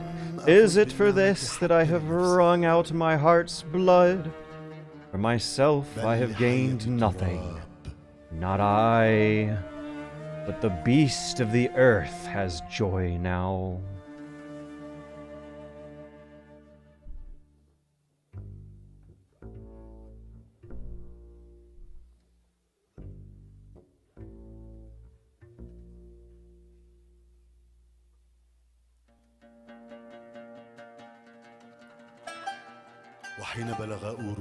And when at last they arrived at Uruk, the enclosure, Gilgamesh said to Urshanabi, the ferryman, Urshanabi, climb onto the wall of Uruk, inspect its foundation, examine well the brickwork, see if it is not of burnt bricks.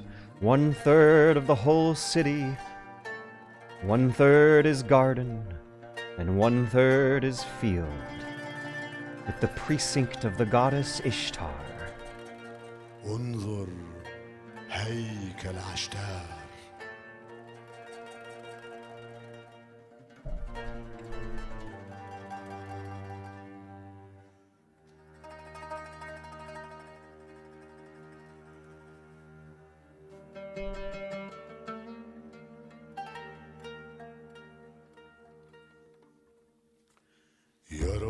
I want my country to know of the one who has seen all things, he who was wise and knew of everything, he who saw secret things and disclosed what was hidden, he who passed on to us a knowledge of days before the flood.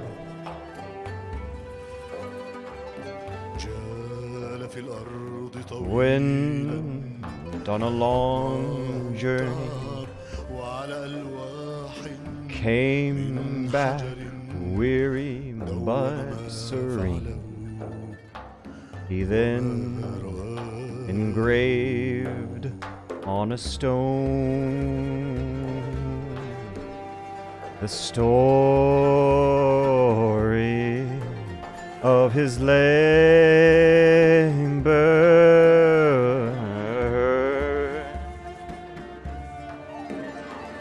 He engraved on a stone the story of his labors.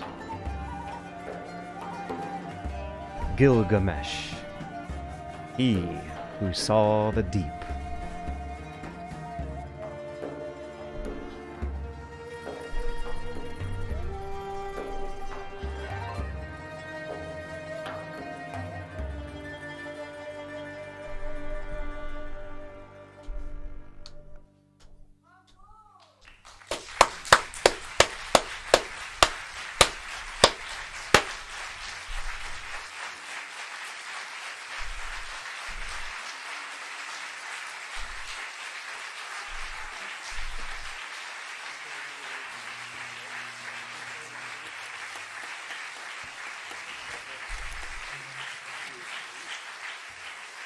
So, after the bathroom break, I noticed I found it a little harder to keep pace. But before the bathroom break, I want to say around 5 to 6 minutes in, that's when I hit the immersive state. I think around 15 to 20 minutes in, if we scrub through the video, there's a little part where I'm having so much fun that I think I shed a little bit of a tear. A lot of big smiles, a lot of big grinning was happening during that. And yeah, this is totally the part where we should be acknowledging how good of a concert that is, right? So yeah, for further context, the composer's name in question is the brilliant Syrian French singer, composer, musicologist. What is his name here? Abed Azri. He's playing with a mix of modern and ancient instruments, of Eastern and Western instruments, and changing some of the text to a certain extent to fit a 90-minute concert and be easy to say in the modern Arabic language. If you read one of the tablets translated, you'll find some scenes that were missing, that were omitted. But as I went through this, I listened to it ahead of time, and I felt pretty good about how much material he covers. He hits most of the big, good, important notes of the story, and more importantly, composes in a way to where if you try and sing along with English, you're not going to be hearing the Arabic if you don't know Arabic, but maybe someday I ought to learn. It might make me better at poetry. It's very easy to hit into this rhythm where you start to get a bit of an improvisational mindset going. And in the Plato dialogue of Io, they liken it to being possessed by the spirit of Homer very briefly. And it's really just a immersive flow state of deep concentration onto what the next few seconds of sounds are going to come out of your mouth, and how that doesn't necessarily match up perfectly with what the verbalization center of your subconscious brain is doing. It takes some time. It happens about 15 minutes in the ancient world. Before Socrates, they thought it was getting possessed by the gods. After Socrates, they think it's a immersive state of a long chain of influences reaching a specialized professional who spent a lot of his years of life studying how to do it. Yeah, it's great. It's awesome. It's amazing. I have notes here for the after-class discussion, right? Let's see what I jotted down, because I think I did list out some of the missing scenes and missing tablets on this list here. There's some beautiful self-awareness and symmetry. Abridgments and missing tablets. Here we go. This is the section. Yeah, archaeologists are discovering new tablets all the time. It is not easy to discover new tablets in Iraq nowadays, but piles upon piles of them were coming in the around the turn of the 19th to 20th centuries, and then in the years following the Iraq War from 2003, there have been some recent discoveries that have then been like put on pause by ISIS blowing up the ruins. It's fucking nuts. But apparently at some point a recent discovery was made in some more recent years, in the 2000s or 2010s, that has us learning that there was this is really cool. There was a missing tablet that is explaining some sympathy for Humbaba. A sympathetic portrayal of a villain is something that we typically associate with a modern mindset, but there's a tablet where that's happening back then. And the villain itself is someone who is just from such a prehistoric, primal mindset. Humbaba is like a large predator stalking the woods. He has the body and mane of a lion. His skin is hard tree bark. He has the legs of a gazelle or a deer, one of those types of animals, and I kid you not, the penis of a snake. All of his body parts are like thrown together. Hey, thank you. I can actually now respond to that stuff. And also see what kind of messages I got while I was immersed in the state.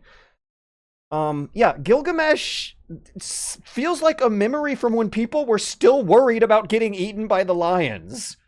Yeah, Gilgamesh. Humbaba specifically. Humbaba is described as having the head and the mane of a lion, the body of tough, rough, gnarly tree bark, the legs of a gazelle or a deer that'll kick the shit out of you, and the penis of a snake that'll bite and poison you if you're walking in the woods and not looking at the ground close enough. But apparently there's this moral duality going on to some other versions of the story where we're supposed to kind of feel bad for him. So consider that. Also, this isn't a missing tablet thing. I think this was an abridgment for time for the concert. Gilgamesh is called He Who Saw the Deep. Such a cool name. Because he dives to the bottom of the ocean and gets the plant of immortality that is growing at the bottom of it. There's some further anxiety, dramatic drama, anxiety, a little bit of a feeling of time that comes in when you read the story that includes that scene, because it describes it as an underwater plant. So Gilgamesh pulling it out and bringing it up to the surface kind of sort of puts you in the mindset of, okay, we've pulled the plant out, it's going to die really fast, we got to get back to town real fast. Thing is, the reason why he does not eat the plant of immortality immediately is because he's worried. He does have a slight suspicion that he might get poisoned or something. So he wants to bring it back to the city and test it out on some other willing or otherwise participant before he eats it himself. On the way, he stops to drink some water from a glade, an oasis, a pool of some kind, and then a snake slithers up and eats it and steals it away. And at that point, he decides that he's not going to be able to open up the bottom of the earth and go underneath the firmament and to the top of the mountains and back in time to the immortal survivor of the Great Flood who lives on a little house in the middle of the ocean. There's some beautiful abstract visual imagery to this that, like, I don't know about you guys, but it gets the modern mind visualizing Uttanapishtim's Ark as the house, as just being a commie house, tiny little dot in the middle of the open ocean. In the tablets, I just mentioned this offhand, he goes underneath the firmament of the flat Earth model they were imagining. He goes to the bottom of the sea. He explores these extremely unknown realms of what was the furthest abstraction to the ancient Mesopotamian Bronze Age mindset, and thus becomes known as the man who saw the deep. In this version, they describe it as the man who knew everything. Yeah. If you read a longer version,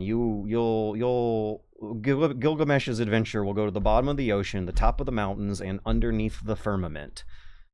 Things that seemed beyond the realm of the understandable for the audience at the time.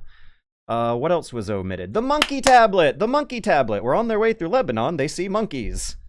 Is this evidence there used to be monkeys living in Lebanon? I imagine that there'd be monkey skeletons in the ground in Lebanon if that was the case. I don't know if they degrade after 5,000 years or not. But yeah, if there's some ancient prehistoric memory of monkeys living in a part of the world where they don't live anymore, that happens in Gilgamesh. Yeah, not as much a deep thematic lit class reading going on with that one, so much as it's just fun. Monkeys are fun, right? Let me... There we go. Invisibilify the writing document and get some kind of more appropriate image material on the screen here.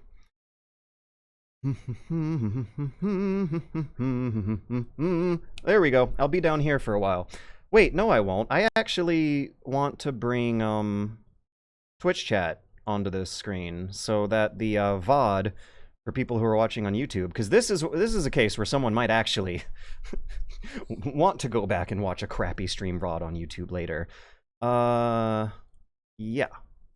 I think I pressed this button in the OBS interface to do it.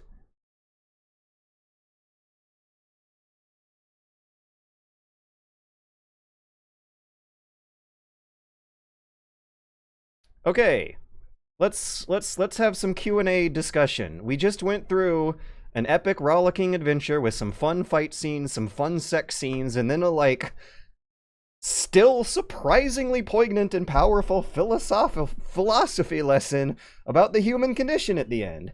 And having read the version on the tablets, I do want to say that I'm happy again with this this concert version in Arabic for still hitting you about as hard as the original material will. If you felt like there was a little bit of a more modern philosophical musing going on with Gilgamesh, like reflecting on immortality and death and how he should spend his life doing good things and not worrying about the afterlife, and how that might actually seem awfully compatible with post-Christian, ultra-modern, postmodern, secularist outlook on cosmology, that's not modern. That actually is the moral of the actual story from 3,000 years ago. Yeah, there's some crazy compatibilities with modern sensibilities going on in this story. And I should actually save that for later, because the most immediate thing that always hits me whenever I have finished Gilgamesh is the symmetry going on. Even Homer doesn't do that.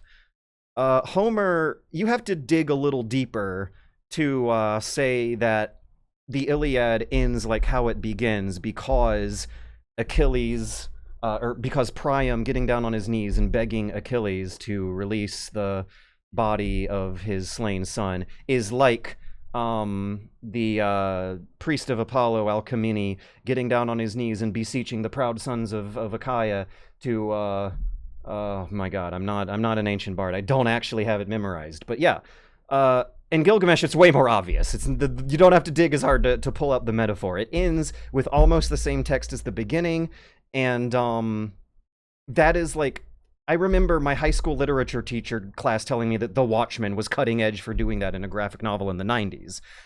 Stories that begin and end with similar notes of symmetry is something that modern audiences tend to like. And it happens in Gilgamesh. In the beginning of the story, it's even self-aware. In a lot of versions, in this version it's alluded, it's not as explicit, but it still happens. Let me actually scroll up and read the lyrics that the composer decided to do. Yeah, he then engraved on a stone the story of his labors.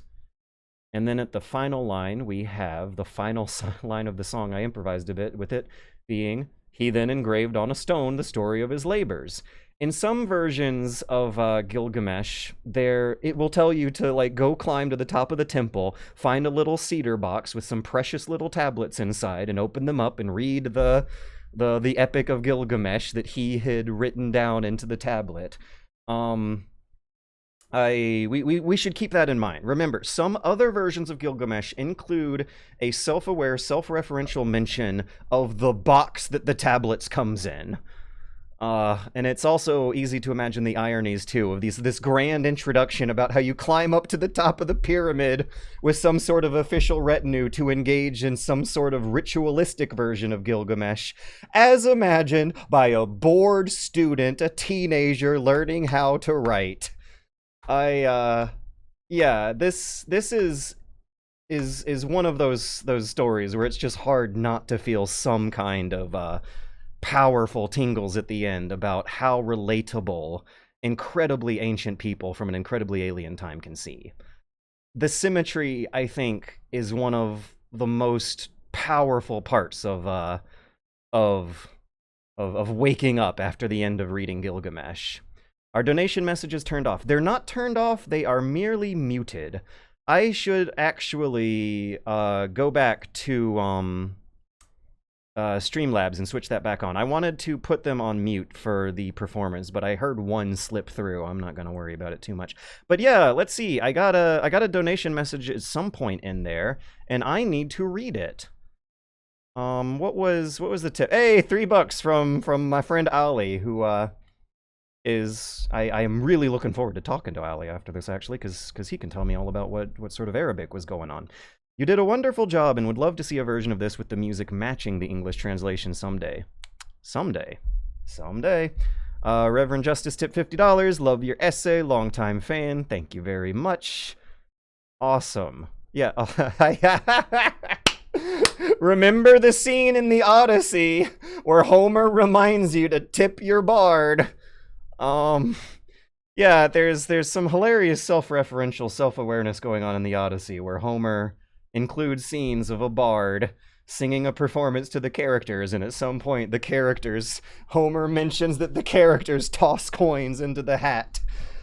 Oh yeah. Alright, so let's see. We talked about the symmetry. The point, I wanted to point out the self-awareness and the symmetry. It's also asking you to inspect the brickwork, which sounds pretty silly, right? Bricks are a cutting-edge technology of their day. And there is a fun story behind that, too. One would have to think that the real impressive thing is not necessarily that they figured out how to mold clay bricks out of mud and reeds and then bake them in an oven to make them harder. What is more impressive, it's like the pyramids. What is impressive is the social organization it would take to build millions upon millions of those bricks and all pour them into one coherent community project of the city walls around the city. Someone mentioned earlier, the enclosure. Yeah, that one translates to English real well, doesn't it? Sometimes the city of Uruk is just called the enclosure, like a cyberpunk sort of arcology of a giant hyper-urbanized structure in the middle of an otherwise decrepit, destitute wasteland. We get a bit of those vibes in Gilgamesh. It is with great satisfaction, I think, that I went through high school world history class learning about how the very first urbanized agrarian civilizations were supposed to pop up into this place. And then as an adult, I read Gilgamesh, and you really get a sense from the story that they are very different from what else is going on in the rest of the world around them. Enkidu represents the outside, and also, no, I stand correct. Take that back. Let me rephrase that. There is very much a sense that the city is different. There is something very different about Uruk compared to the rest of the world. However, the rest of the world is still stripped a layer away from what Enkidu represents. Because as you'll recall, Enkidu learns his table manners with the farmers, not the city people. I'm remembering my reading of the Origin of Everything. What was it? David Graeber? The Origin of Everything. Was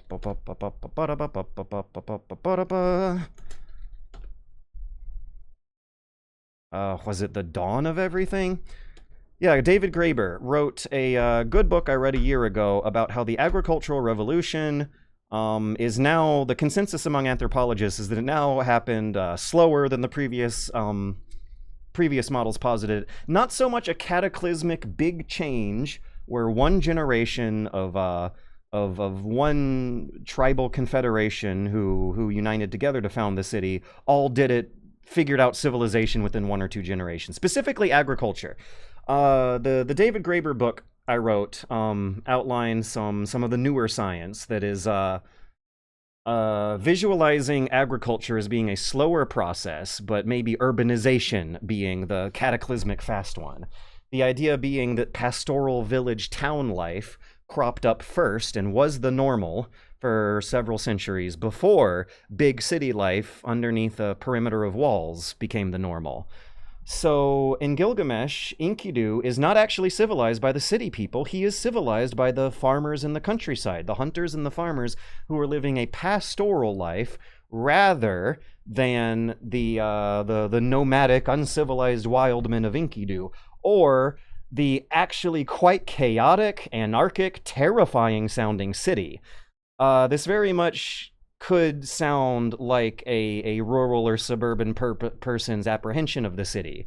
Enkidu becomes so civilized so fast by living in the farms instead that he actually learns like the sexual marriage customs of civilized normal human society in a way better than Gilgamesh does. Like, he gets angry when he's hearing about what Gilgamesh does to the women, and he is supposed to be, to our modern minds, we want to think of him as a representative of some kind of extreme opposite of city life, when the reality might be, and the intention of the original author might have been, a little more shades of a gradient fade between city life and the country life. So yeah, even though there is this sense that the city is very different from the rest of the world, it's and some sense about the invention of agriculture and a pride behind it. You'll see that, like, it's bread and wine that so very much impress Enkidu. But most importantly, hang on, we'll get to the next one in a minute.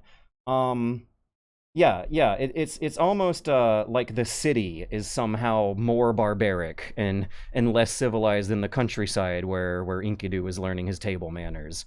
But actually, it is more. It is not the bread and the wine or the city walls that impress him so much about civilization. It is instead the prostitution, the brothel. Before I change topics into that whole realm, I'm sure I have some chat messages to keep up with. What was going on while I was in the zone? Do we know how far the Gilgamesh myth reached in the ancient world? Let's let's see if I can think of an answer. Because I just want to say that there might have been some vague awareness of it in the Greco-Roman world, but that might be entirely false. I can't think of any citations mentioning it off the top of my head. Now, however, one thing, yeah, like whether or not it went eastward, I think might be more up to, or whether or not it went westward, I don't think I feel too confident about. Whether or not it spread out eastward might be up for further debate.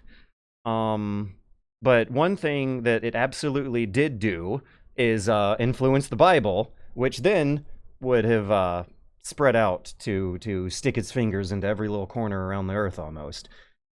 Gertrude Perkins. Yeah, I don't have a satisfying answer to this question of, do we know how far the Gilgamesh myth reached? Because my answer would defer to the seeds of Gilgamesh, the descendants. It's so impressive because so much of it got put into the Bible.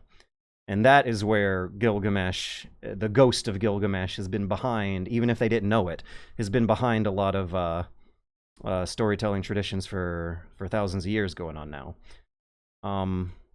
This is my favorite July 4th event, Gilgamesh myth.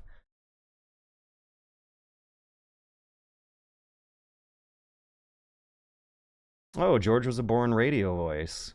I don't know, I kind of feel like I discovered it after 10 years of YouTubing, though.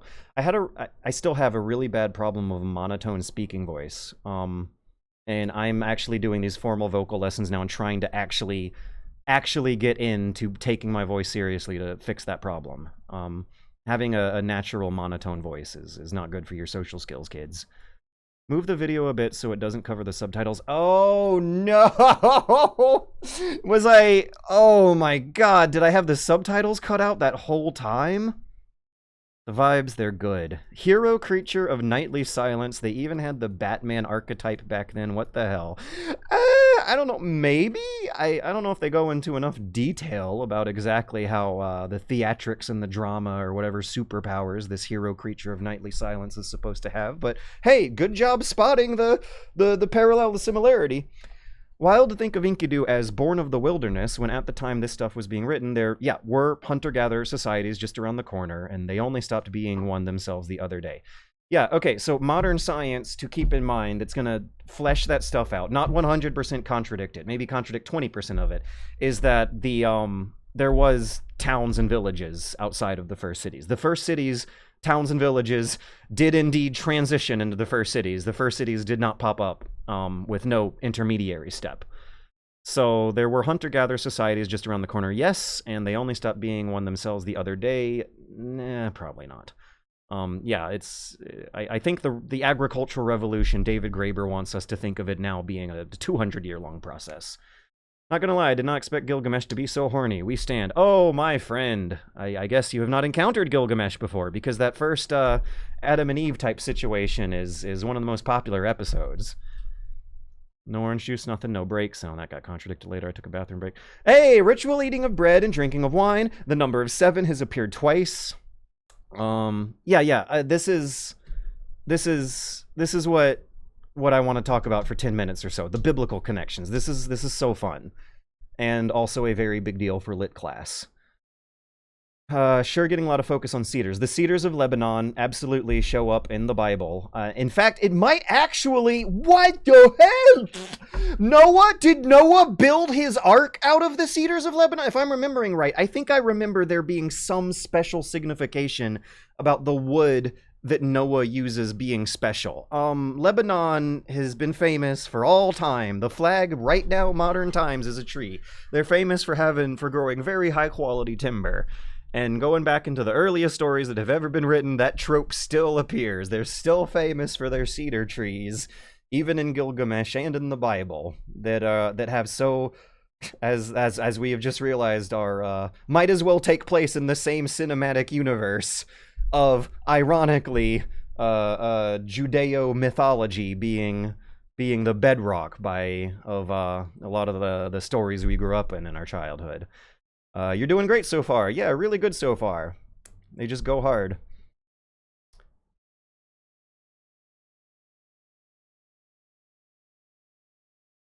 Yeah. So the pre-Socratics thought that their performing artists were getting possessed by gods or ghosts, and the post-Socratics just call it being in the zone. Oh, God. Oh, and then I laid eyes on 3 words here that instantly twist a knife in my chest. The looting of the Museum of Iraq is one of the great don't even. No, I don't even want to think about it. He clipped into the sub-ocean. Yeah. Gilgamesh no clips into all the most impossible realms they could barely imagine. Plant of immortality. This is another biblical parallel of a plant of immortality that a snake is interested in. Plant of immortality interested in parallel to the elixir of life in ancient Chinese legend. Oh, yep, we got it. There's multiple plants of life. Look at this comparative mythology going on. What's your recommended translation of the epic? The guy's name is George. I recommend the George translation. Is it Andrew George? It's the George. I read it a couple years ago, had a lot of fun. One thing that I thought was really fun was that my brain was visualizing Dragon Ball Z style anime fight scenes. In the version I read, Gilgamesh and Enkidu grapple in the square, the courtyard of the enclosure of the city. And lightning, the ground cracks underneath their feet, and lightning starts clashing in the sky. And so my visual point of reference absolutely turned. My brain immediately photoshopped what it was seeing into like 90s anime on a budget style graphics, and I had a blast with that one. The timelessness of the story is insane when you remember that's the oldest one we've got written down. Yeah, absolutely. Makes you wonder how long and rich a literary tradition there was before Gilgamesh that has just been lost for millennia. Okay, so how long? Yes, how rich? There's annoying academic qualifications and disclaimers about that one. Because there is a, it sounds kind of nasty. I don't know how much I want to believe it because it strikes me as elitism and snobbery. But there is a school of thought that would cast Gilgamesh as not being the same kind of thing as the oral traditions that came before it, before writing. Because once an oral bard is in a world where writing exists, once they have a friend or an assistant who is a scribe, suddenly they are able to work way more complicated art than before. Being able to jot notes down, outline plots, memorize things. There's a Caroline Alexander, I think, has the theory that the Homers in Greece were multiple people who had some sort of insular professional writing system before the formal writing system leaked out to the rest of the Greek world. The idea is that once the bards get a hold of writing, they can make the story way more complicated. They can make the values and the characters and the ethos of the story hit a more soul-touching place. And they call this literature, as opposed to whatever is not literature. And I've never really fully understood where they draw the line. But that's what would be the annoying academic disclaimer on that one. George recommends the George translation. Oh my god, a cyberpunk retelling of Gilgamesh like that one Romeo and Juliet movie would go so hard. Yeah, it would. Especially because of how cyberpunk fiction seems to have a similarly dissonant, ambiguous outlook towards city life. Like, it's grimy, there's a lot of crime, but at the same time, there's a sense of, like, pride about what level of technology they have accomplished with the city, even though living there is pretty crappy.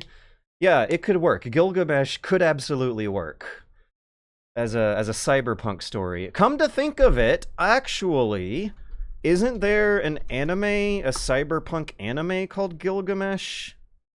Not the Fate character, no. Yeah, 2003 Gilgamesh science fiction. Sibling runaways hold the key to either save or destroy the world. I don't know, that doesn't sound like overconfident hero has to check himself. Gilgameshu. Oh, like in the commercial for the anime convention, is a Japanese manga written in a serialized plot synopsis. Oh, Gilgamesh, led by Tarumichi Madoka, who is also called Enkidu, and the other is the Countess of Verdenberg, and the okay, yeah, no, this is just shallow They're just picking the name because they thought it sounded cool. That's all. That's all they were doing, wasn't it? Neil Stevenson did put some Sumerian mythology into Snow Crash, Pilgrim's Progress, Gilgamesh. But yeah, Bible, biblical references and similarities and allusions. We got the number 7 popping up. There's the repeated activity of a character working for 6 days and resting on the 7th. That is where the captive, enslaved Israelite scribes would have been getting that idea. There is also a creator goddess who dips her hands into clay and folds a new human being out of it, who's kind of a hairy, primordial, naked, uncivilized man who lives in a state of innocence in nature. And that is where the enslaved Israelite scribes would have gotten the idea for an Adam and Eve story. There is that precious little cedar box holding precious little tablets inside, and that bears a resemblance to the Ark of the Covenant in the Old Testament. Were there 12 tablets of Gilgamesh or 12 disciples? The fascination with the 12? This is stuff I learned in the Loose Change movie. Oh, come on. Isn't that some, like, conspiracy theory 9/11 truther thing? God damn it. This is like, oh, yeah, no, this is the 9/11 conspiracy movie. Yeah, there's a very, God, when getting into classics, you gotta be careful that you don't, run into conspiracy theorists because, or accidentally go down that hole. You want to try to be self-aware. And the way I try to hold on to my sanity at the same time as my fascination and my passion with this is to think of modern conspiracy theories as the modern iteration, continuation of mythology, where something that's kind of at the verge of the unknown and can't really be totally provable is taken as some kind of statement that sounds ridiculously contradictory at first and really shocking, but has a complicated and convincing argument behind him. This is esoterica, and I think I do actually include it in my outlines for Gilgamesh at some point here. Where was that train of thought going? The stuff I learned, conspiracy theories and mythology.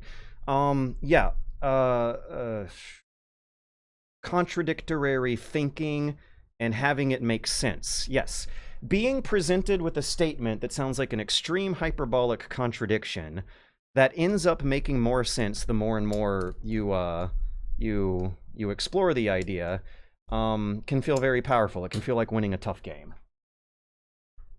I greatly recommend and enjoy, with disclaimers that it's old and outdated, the Educated Imagination lectures by Northrop Frye, where he's talking about how ancient literature was meant to be read as metaphors and similes. They can present a reader with a contradiction. What's the contradiction we're working with here? Loose change, right. Contradiction. The contradiction is that ancient world conspiracy theories have nothing to do with 9/11 conspiracy theories, but the ancient world has nothing to do with 9/11 conspiracy theories, but ancient mythology and the psychological processes going on in it have a lot to do with 9/11 conspiracy theories. Yeah, if you manage to present your audience with a contradictory argument like, you can have eternal life by dying gloriously, the human imagination will just wildly get fascinated with exploring how you just made sense of a contradiction by explaining some rules regarding how you will be remembered for doing great deeds young before death. So, you know, you don't literally go into an afterlife. You might as well be immortal, though, because everyone's still talking about Gilgamesh. Yeah, they're both ways of referencing the known unknowns. You try to marry truth to a lie, sophistry gets involved. This is how I try to keep hold of my sanity and be aware that when I'm doing a reading of Gilgamesh on Twitch, and one of the people in chat says that the discussion about Gilgamesh reminds him of the loose change 9/11 Truther documentary,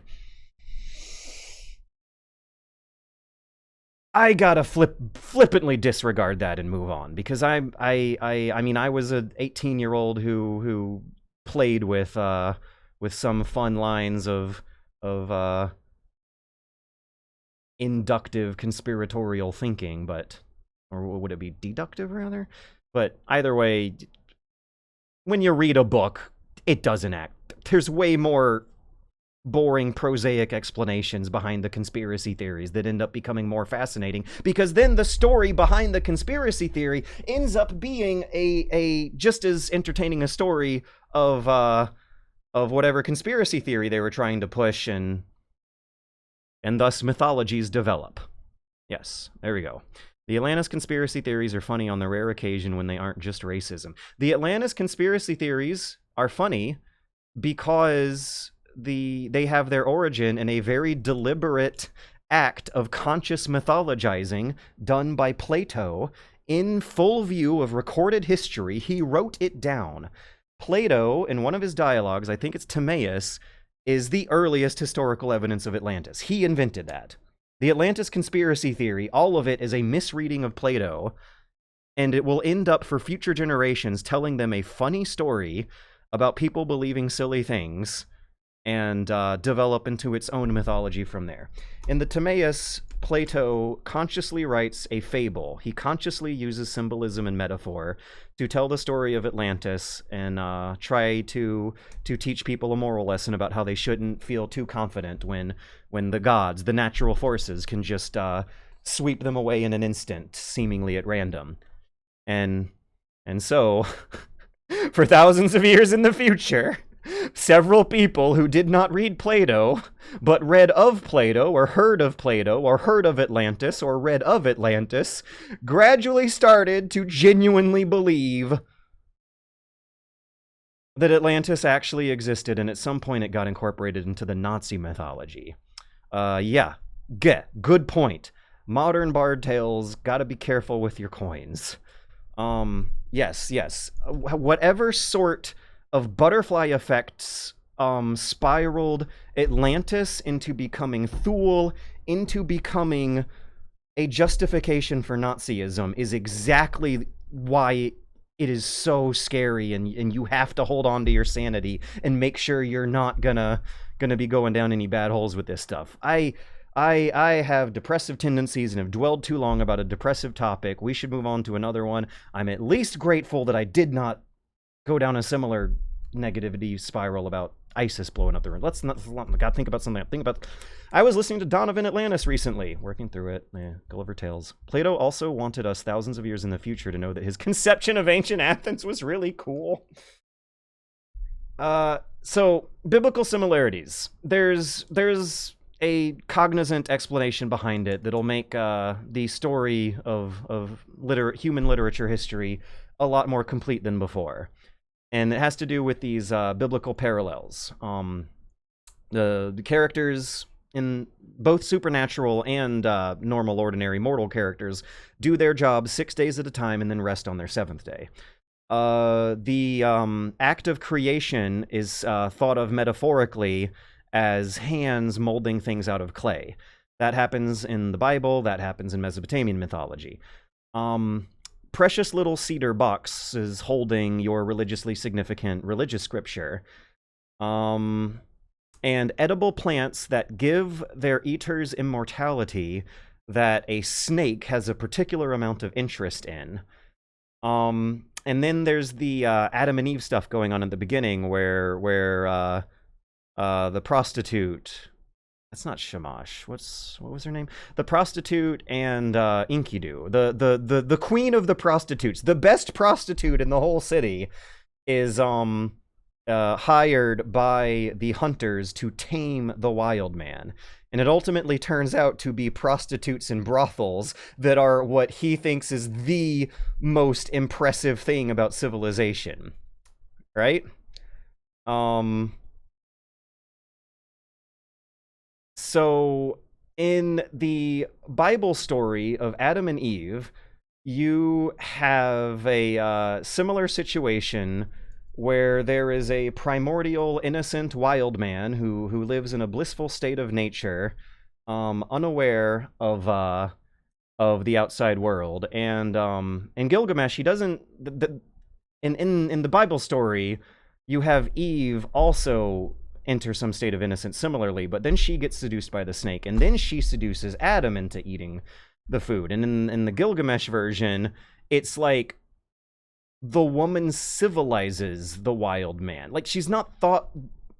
The seduction going on in amongst the sexual tension of their primordial state in nature is not seen as like an objectively bad thing. There is an exchange that is made.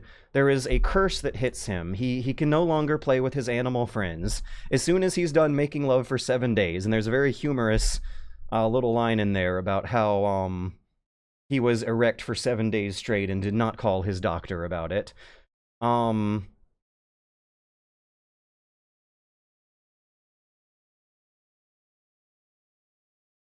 He ends up cursing his fate. But there's like a weird, even though it might be a net gain or a net loss, there's at least a little bit of a feeling of net gain on your way there, where it seems like it's depicting the taming of Enkidu as a good thing. And then the tragic twist happen halfway through and it hits you like a brick. Yeah, Civ 6 Gilgamesh is fun because you can befriend him the moment you meet him. The reason I brought that up is because sexy women seducing men are not demonized in Mesopotamian mythology like they were in the Jewish mythology. Yeah, there's not like a stigma against the whore stigma. What's it called? The prostitutes are civilizing the wilderness. The prostitutes are might actually be implied to be running the city. When Gilgamesh is mourning, he calls forth the sacred prostitutes to organize a mourning parade.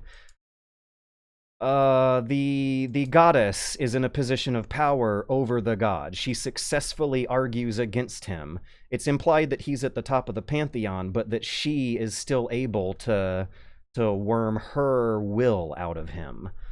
Yeah. The idea of a matriarchal prehistory or primordial state of man being a more matriarchal one is a very appealing one, but once again, you gotta watch out and be careful about that, because we are still very much reading a story about a strong Bronze Age man who begins the story abusing 100% of all the women in his city. And even the uncivilized wild man becomes angrier about that before the so-called quote-unquote civilized king of the city, Gilgamesh. So Enkidu learns his table manners and learns how to eat bread and drink wine and table manners and take a bath and shave his hair and get really angry about monogamy and marriage rights in the span of a week. And at some point, Gilgamesh had forgotten or had some sort of morality sanded out of him that Gilgamesh had gotten. That's why for that first act, it is depicted as a positive thing, right? That Enkidu does have to pay a price, but he ultimately ends up learning better moral values than what Gilgamesh has. So maybe the idea is that having some perspective, practicing civilization and moderation is maybe the moral of the story? Sounds like the Wild West, where everyone says the brothels were the center of the town's organizations. Prostitutes as heralds of settlement and urbanization could be linked to U.S. colonization of the West when towns would have had the same exact message in different word counts just popped up in reply to that. That's the movie Macabre and Miss Miller, Judy Christine as the whorehouse owner in the Wild West. It's called The Oldest Profession for a reason. Yep. So in Gilgamesh, we have a story about how the most developed profession of their times are the prostitutes. The scariest thing to worry about in their times are the large predators stalking the woods. And but really deep down inside, the scariest thing is coming to Durham was death. He's the modern man or woman on social media. I wish I could go back to nature instead of my office job. Then they go hiking on their dating app profiles. Wait. Okay, yeah, tangent. We got to get back to this biblical connection thing, right? Because what is a lot easier to do after reading Gilgamesh is read humor out of the Hebrew Bible. For 2,000 years, Gilgamesh was mostly lost to history. Where did I have this outline put down? And it's rediscovery in the 1850s to 1910s. It was discovered by archaeologists in the 1850s and then translated by linguists in the 19-teens. That did come as a shock to Christians who did have to employ some new theological thought to counter the thought of the bedrock of Jewish mythology existing in a society. The Jewish world, I don't think, found it quite a shock. They might have found it quite funny. In the Jewish world, there's always been a more explicit acknowledgement that the myths of the Old Testament are inspired and referenced by the other competing religions at the time. And Northrop Frye will straight up, the literature scholar Northrop Frye, who I love so much, will straight up, and I don't love this term so much, it's a very outdated, mean term. He'll call them demonic parodies. I'll just call them parodies. He'll frame it as the Old Testament Bible stories being so similar to Gilgamesh is not a case of plagiarism or blatant ripoffs so much as it is humorous copycats, or no, humorous satires and parodies. It's by the modern standards, it would not be a copycat. You could not have Gilgamesh and Moses in a courtroom together. Moses would very clearly have the transformative work defense for his version, his spin-off of the story. It was very much the Israelite scribes were very much trying to write new stories, but had to do it within an existing framework of the society they lived in. And that's what I now see Adam and Eve as. Adam's and Eve's first thought as conscious modern humans who have knowledge of good and evil and a spoken language in their head fleshing this all out is, oh no, I'm naked. After Gilgamesh's story has the uncivilized original man's first thought be like, oh, this is great. I should totally give up my freedom and live in a city because of all the sexy women who will have sex if I pay them. If I do work. It's like having to do work and pay taxes is not that bad of a trade-off for Enkidu, it seems. And now that's funny. You can now laugh at it. You can read Adam and Eve as a joke that's throwing a very important joke into the existing mythology of their day. It is a Family Guy pop culture reference, a naughty pop culture reference joke that got thrown in there so fast that audiences at the time would have had to dig for it, but audiences in the future who had lost Gilgamesh were completely never going to get the joke for thousands of years. Especially because the King James Version makes the Old Testament myth sound a lot more austere and grand and glorious than the Hebrew version, where they're a little more casual and funny. Convergent evolution of all the old Bard's tales. Click the link for Adam and Eve coupon code. So there won't be an H-Bomber guy video calling out Moses. Yeah. In a lot of the worst of the internet discourse, if you have as bad brainworms as I do and spend as much time, waste as much time of your life reading anonymous Reddit comments who don't know what they're talking about as much as I do, you will oftentimes find the sentiment that the traditional Judeo-Christian biblical stories are blatant works of plagiarism and ripoffs. They were shamelessly copycatting Gilgamesh. And after actually reading Gilgamesh and actually reading the Old Testament, no, I don't. They were trying to tell new stories. The Israelite scribes were indeed trying to tell new stories. However, they did not have the privilege and freedom, the freedoms of expression, and of the expansiveness of our modern imagination that we take for granted when making such statements about them just blatantly plagiarizing and ripping off. Yeah, the chain of inspiration is something that's going to happen to any artist making any literature work ever. Hey, that's actually what the Plato dialogue Ion was about. He uses the metaphor of a chain of rocks stuck together by a magnet to describe the chain of artistic influences between all the world's literature. So I don't think that this stuff necessarily contradicts or devalues the Bible, and I have just as much a chip on my shoulder as every other pissed off agnostic millennial. In fact, it actually quite fleshes it out and makes it seem like the Hebrew scribes were iterating and trying to improve the existing mythology they were working with. There is nothing new under the sun, Ecclesiastes. Fantastic point that you brought this up, Ron Cinephile, because one of the more subtle biblical allusions I think I spotted here, I don't remember this being in the tablet, so this might actually be Abed Azria's own version, is when the goddess is trying to comfort Gilgamesh about how someday he's going to have to die by telling him to enjoy life while he still has time left. And she uses some language that sounds a hell of a lot like Ecclesiastes. However, I wanted to point out some important differences that are kind of subtle if you don't overthink them too much, like me. As for you, Gilgamesh, fill your belly with good things. Day and night and day, dance and be merry, feast and rejoice. Let your clothes be fresh, bathe yourself in water, cherish the little child that holds your hand, and make your wife happy in your embrace. For this too is the lot of man. So, in Ecclesiastes, you have the disillusioned and depressed musings of an author who tradition claims is King Solomon, but reality was probably a scribe attributing it to King Solomon.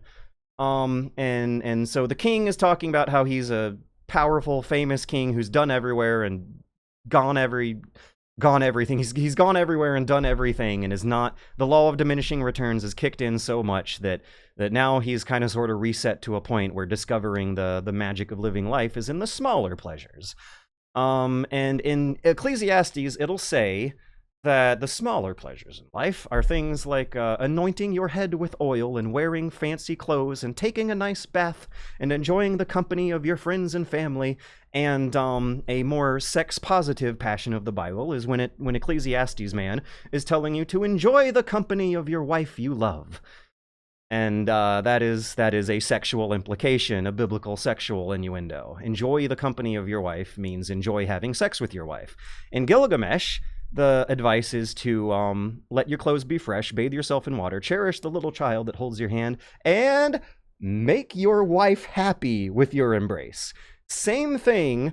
There's a little bit more acknowledgement towards her pleasure going on in that one, though. In my opinion, with the Reddit comments, just the term Judeo-Christian used outside of academia is a red flag. Yes, in general, since most of the time it's just excluding Islam for no reason other than racism when it's part of the same canon. Yes! Yeah, I almost... Speaking of eating the fruit of forbidden knowledge, it has made reading internet comments infinitely more frustrating, and sometimes I wish I could turn the snobbery that comes with knowledge off. Embrace is my favorite euphemism for sex. Yeah, it's a good one. It sounds cute and cuddly, right? It's a cute, wholesome one. Yeah, damn good stuff. Biblical similarities and an explanation behind why that would have happened, and a counter-argument to some common misconceptions about how it would have happened. And then we have the positive depiction of sexuality and a positive depiction of prostitution, compared to Bible's Adam and Eve dour depiction of nudity. You're gonna read some humor out of such a jarring juxtaposition between the two. Yeah. Okay, so after reading Gilgamesh, there now seems to be a jarring juxtaposition between Adam and Eve and Enkidu and the harlot, as opposed to Adam and Eve just being the default you will have nothing to compare to for the rest of your life.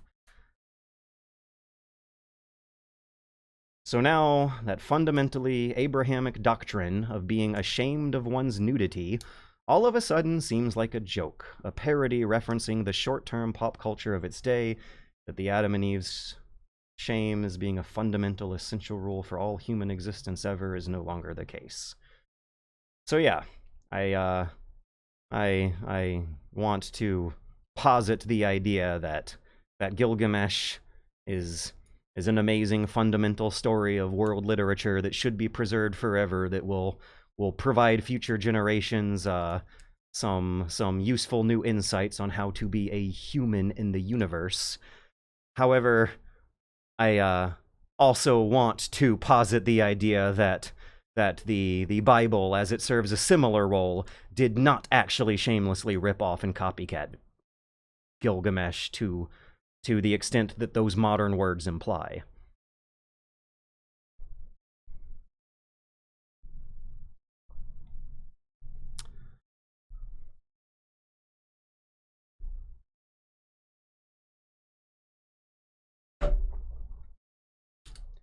So I also wanted to take this opportunity to tell people that they should personally intervene if an archaeologist ever claims that they have discovered the tablet connecting the fight scene to the kissing scene, when Gilgamesh and Enkidu are kissing. Modern readers like that jump cut. We don't want to know. We don't want to know what happens. We like our montages, right? We want to use our imagination for what happens between we like our imaginations, actually. That is the big difference, right? We like using our imagination. I love the humor. I made sure to mention it. The jump cut where Enkidu and Gilgamesh are grappling, and then there's a bunch of question marks if you read it in print, and the translator will tell you there's a missing tablet. They don't know what happens next.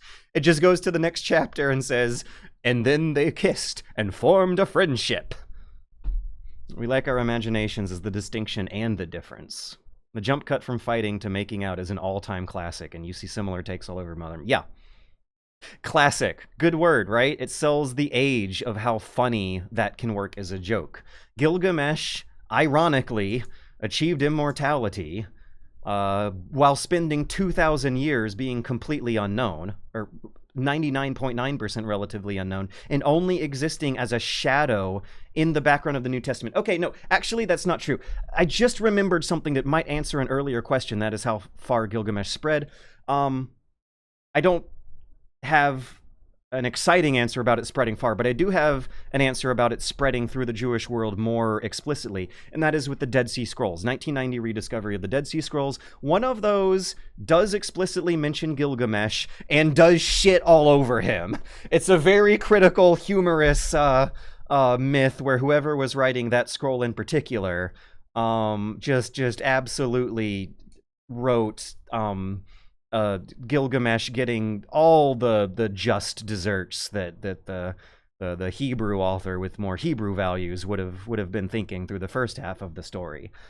Yeah, the Jewish world was super duper aware of Gilgamesh. The Bible was written by scribes whose day job was to write Gilgamesh, and whose private job in their home life and their family was to write parodies and satires of Gilgamesh that would develop their own religion in competition with Gilgamesh's religion. So it does actually show up in a pretty hard way in one of the Dead Sea Scrolls. One of the Dead Sea Scrolls mentions Gilgamesh by name. I hope I'm not wrong about that, because I'm not looking at it at a fact sheet in front of my face. But yeah, there you have a case where I don't think Josephus mentions Gilgamesh, but Josephus does mention that the Babylonians had their own version of the flood story. I didn't even mention the flood this whole time because that's such an obvious one, it's almost easy to miss. The Ecclesiastes one is subtle. The flood is so obvious it almost goes without mentioning. All the ancient Mediterranean peoples and most ancient peoples in general have a flood story. It's pretty ubiquitous. Not 100%, but pretty commonality across all sorts of cultures who have had to figure out how to farm in a floodplain at some point in their history. Should we? Yes. Abridgments, yes. Okay, last point I had on my list of discussion points and questions is deliberate contradictions employed for mythic storytelling. Gilgamesh lives immortally by accepting death, and Gilgamesh succeeds by failure. I think I have a pretty good explanation of metaphor, but I think I need to have a better explanation about contradiction. I need to re-listen to Northrop Frye again. There's a school of thought among literature professors that contradictions are very important. Stories that can make sense out of a contradiction stick to the human brain really far, and that's why nowadays you see it with the alt-right and conspiracy theorists. Framing knowledge as forbidden makes it very, very tempting to want to know it. If I said that water is wet, no one would care. But if I told them that I'm about to give some shocking, esoteric, secret, ancient wisdom from the Persian Magi who had transmitted their philosophies orally, and they had a saying amongst themselves, very, very poetic, meaningful, and symbolic. Water is wet. What could that mean? Think about that. At some point, you can think about any contradiction hard enough to the point where you will be able to develop an argument that'll make sense of it. And that's what's going on in fictional storytelling. The story is make-believe. It did not happen. The story existed in real life. Gilgamesh irrevocably changed the world forever. Gilgamesh is a fictional character. He doesn't exist. Gilgamesh was a mythological king who might have existed. By that same token, think of the Olympian gods. The Greek gods don't exist. They were characters. They were archetypes. On the same time, though, the Greeks themselves, kind of okay with that. The Greeks could climb Mount Olympus and be able to do some theological thought gymnastics, mental gymnastics, to be fairly comfortable with the idea that the gods were simultaneously real, but also social constructions. Real social constructions. The theory of forms. Plato does this. Think of the theory of forms. Think of social constructions. And think of how the core contradiction of all fiction itself, of fiction not existing, not being real, is contradicted by you being real and reading the real words and feeling the real emotions and making in your head, with your real brain and the real chemistry going on there, the visualizations necessary to consume the story. Woo! The jump cut from fighting is the way Gilgamesh eventually achieved immortality in a kind of monkey's paw way by being the main character of the oldest surviving literature is so cool. Further monkey paw's way because he'd have to be unknown for 2,000 years of his so-called immortality. Yeah, if you're immortal but have to be a shitty ghost who accidentally put together everyone's favorite story, but no one is able to acknowledge it and give you credit for. What a very Greek situation to be in, right? Yeah, to be cursed, to be have great talent and ability and carry great influence over the world, but never be able to directly interact with it. Wild thought. There is no sense for wet. You feel the temperature change. You get the same sensation with the plastic bag of water and thin enough to transfer the movement temperature. I would say that if you keep going down that road long enough, you might be able to start a whole new religion. Drawing a direct line from Gilgamesh, potentially being based on a real king, all the way to Shinji Evangelion being a representation of Hideki Anno. Yes! There you go! Yes! Yes, yes, yes! This is my thesis! This is why I got so excited about the Iliad and relate it so hard to Metal Gear. It's clear as fucking day once you see it. Drawing a direct line from Gilgamesh, potentially being... and it feels so good to make these connections in your head, too. Based on a real king, all the way to Shinji Evangelion being a representation of Hideki Anno. Yeah. Neon Genesis Evangelion is a work of fiction that is also a very real artifact of the author's mental state, right? That it is a fictional story about a real person's real quest to deal with real-ass adult depression shit. Emotional consistency in the characters is enough to make it feel real. Making connections is the reason life is worth living. Oh boy, this is great. This is great. We're talking about the meaning of life now. Making connections is the reason life is worth living. Sure, but I don't want to replay Death Stranding. Yes, yes, maybe I should be quiet for a second and just let this soup that is going on in the chat cook itself for a while. Spirit Temple, let's go. Wait, where there we go.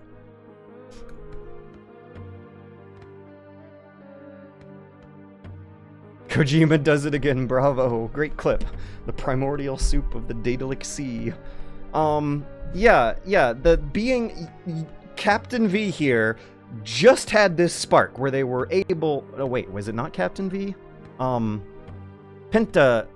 Username had this spark where they're able to draw a direct line from Gilgamesh potentially being based on a real king all the way to Shinji Evangelion being a representation of Hideki Anno. That's what I want to see more of. Yes, completely unrelated, if not for the humanity, the very abstract but real psychological human thought processes going on both sides of the world in completely different time periods that have been mutually stirring together the soup of the grand totality of all human interactions.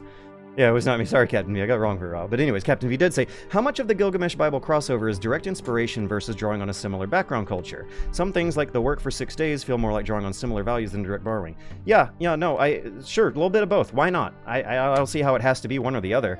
I actually wrote down in my notes that one can get the sense that Gilgamesh takes place in the biblical universe. It's like when you read the Bible, you're reading the same time and place, but from the perspective of different characters who have different goals. Collective unconscious. The cloud. Yeah, the biblical connection is a great way of being able to visualize it. Same cinematic universe. Gilgamesh and the Noah books. What is it? The Pentateuch, the Torah, or was it the Tanakh? The first 5 books of the Old Testament take place in the same universe as Gilgamesh. It's just like one of them is narrated from the perspective of a jealous god. The other one is narrated from the perspective of a confident god. Ha! Ha! Yes! Sorry. So yeah, Gilgamesh and the Old Testament take place in the same universe of real life, but they are both works of historical fiction that have impossible events occurring that are supposed to reference real events. Gilgamesh and the Old Testament take place in the same universe from the perspective of 2 different kinds of narrator gods.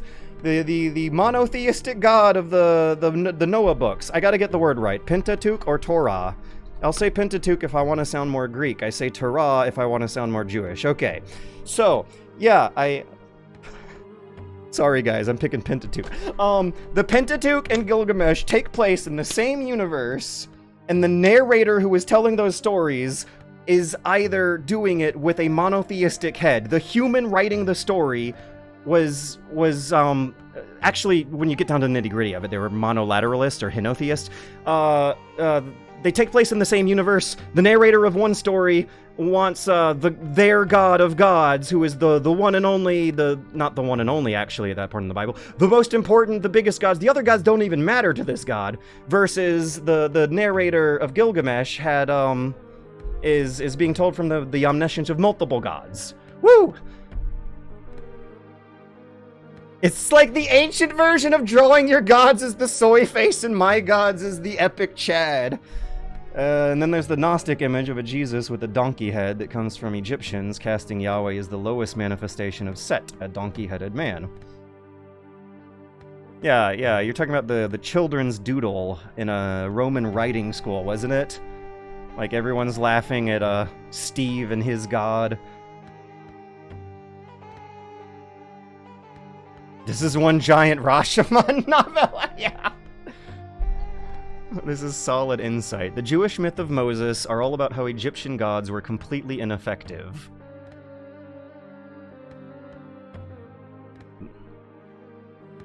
I am very satisfied with the new thinking that has happened here. I'm gonna like jot that down. Gilg and Torah equal same cinematic universe. different narrator. What a good way to... The metaphors going on there are so strong and helpful for the modern mind, because we live in a world where there are competing mythologies in the corporate world that have different continuities in cinematic universes, and allusions are going to get made to religious mythology all over the place there. But the subtleties of the corporate goals of the collective authorship behind these works is evident when comparing the two. So, yeah. Gilgamesh and the Old Testament are both Marvel Cinematic Universe stories. However,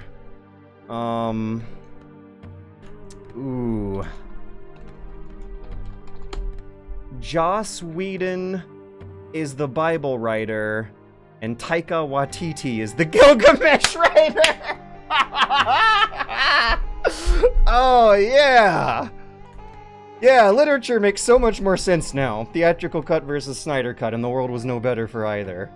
So we have a framework. The biblical authors were existing within this existing framework. They weren't even assuming that they could contradict the Mesopotamian religion 100%, but did evidently feel a great yearning to tell quite different versions of the stories they were used to.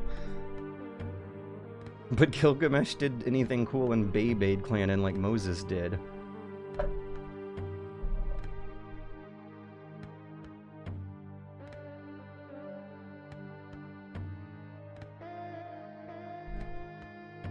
Good night, 6 pounds of shrimp. I think I need to begin the Homer editing at some point. Same cinematic universe, different narrators, and then in parentheses I'll put shady corporate overlords. Okay, I'm gonna go to the bathroom. I'll be right back, and then I'm gonna edit the Homer. And, wait, no, I'm actually gonna respond to some chat messages first, then I'm gonna edit Homer.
Good night, 6 pounds of shrimp. I hope I sufficiently entertained and enlightened you.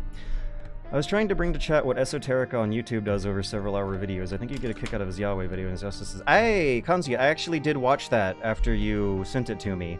In my case, it was a good refresher.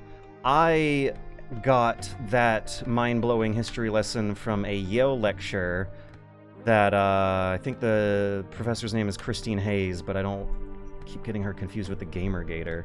Yale lecture, Old Testament. I'm so bad with names.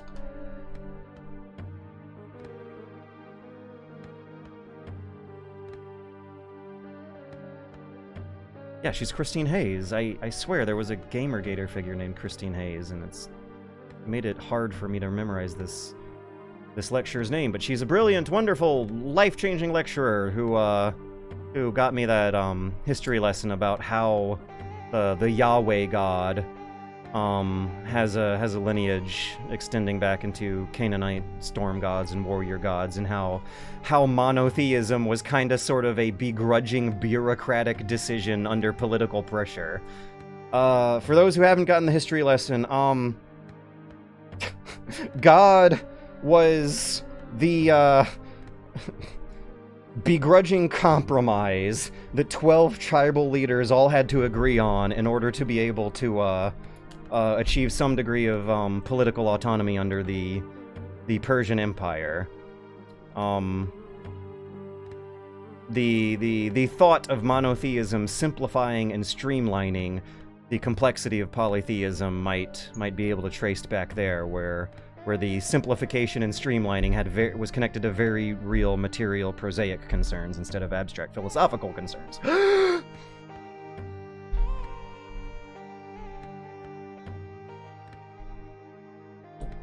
More fascination with 12. Okay, yeah, the number 7 shows up a lot, the number 12 shows up a lot.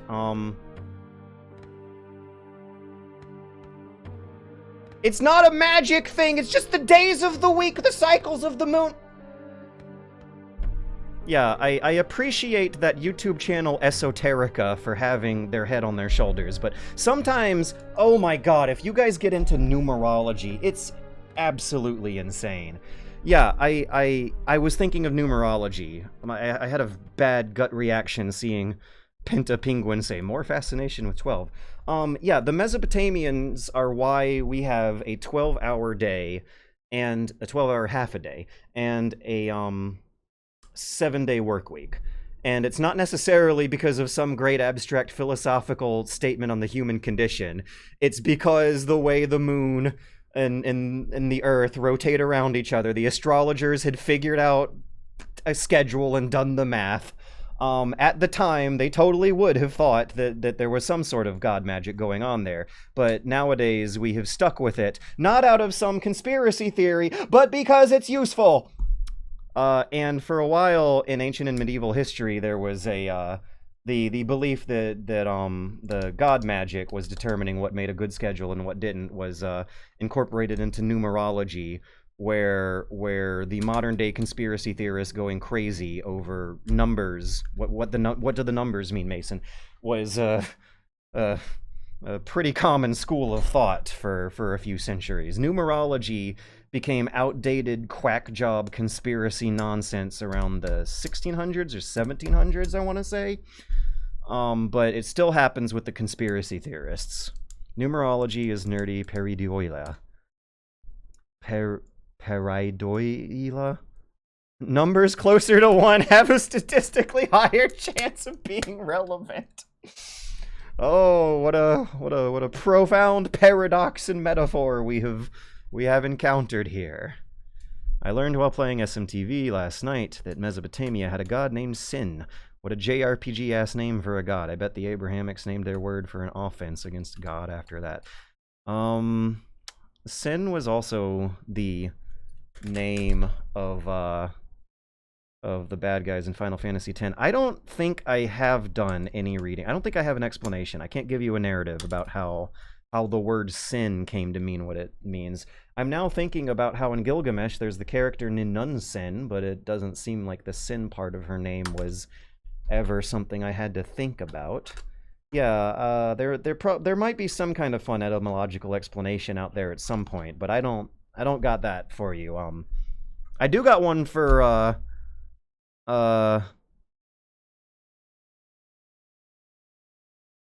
the Uruk and Iraq naming schemes. Apparently, at some point in medieval times, classical Arabic had a word that sounded like Uruk that meant land or country, and so when the modern names for the city-states were being hashed out, they picked that one for Iraq because it sounded so similar to the old historical city of Uruk. So that's the etymological connection. It's not like 100% direct, but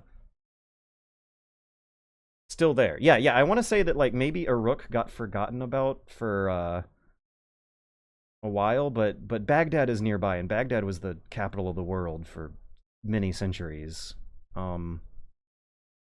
Yeah, I really wish, because there's so many good, simple explanations behind these things, but I really wish that they were knowledge of these more Eastern stories. You know what I'm talking about. Was more a part of our common sense. I don't think sin is even a biblical word. Like, it's not Hebraic. I don't know anything about that word. Yeah. I know a bit about the Uruk word. I know a bit about some words. I don't know a bit about that one in particular. Okay.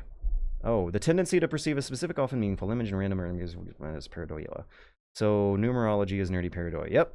Numerology is nerdy seeing abstract human biased patterns out of the objective neutral numbers.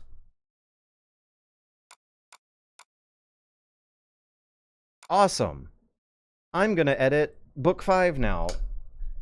I am going to switch tasks, and I might not be looking directly at chat for a little while. Unfortunately, I got some setup to do here for this.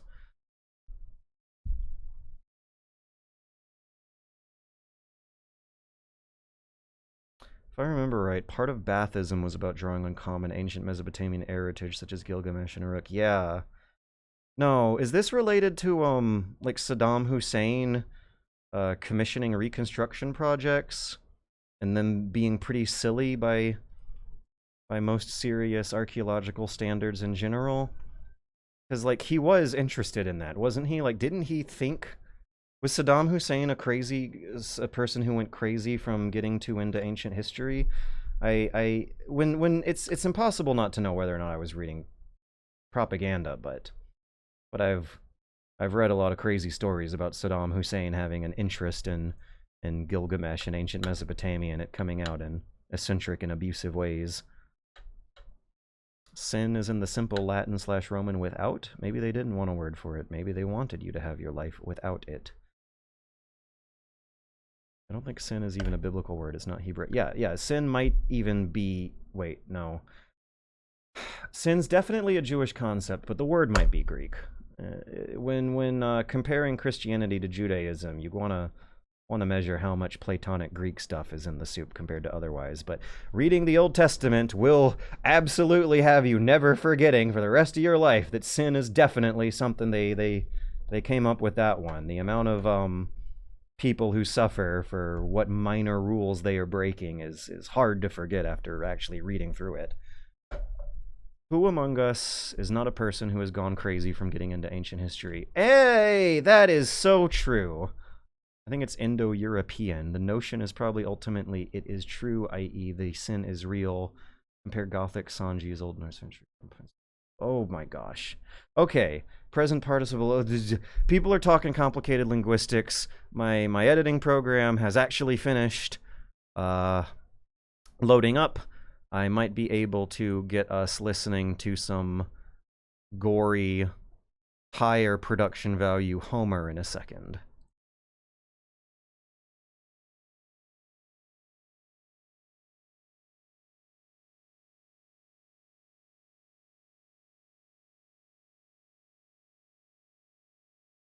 A big breakthrough with the Homer project I think you can hear in book 3, and it's when I really started to get into the workflow of writing and editing to the pre-selected music tracks. It was always part of the plan, but in book 3 I get real good at it, and you can tell. And so in book 5, I am trying once again to have most of the book be very musically driven. One thing you have noticed tonight after going through it, you've experienced a lot of the magic that's driven me crazy over the past 2 years from tonight, is that you gotta sing this stuff. It needs music. It won't hit you the right way if you're not at least mouthing the words with your lips as you go along. I have to use some pretty cheesy stock music, but I feel it works very well, good enough.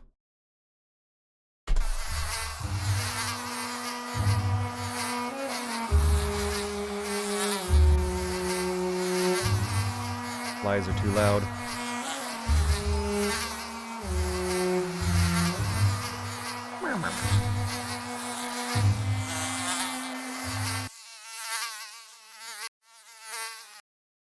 Flies are way too loud.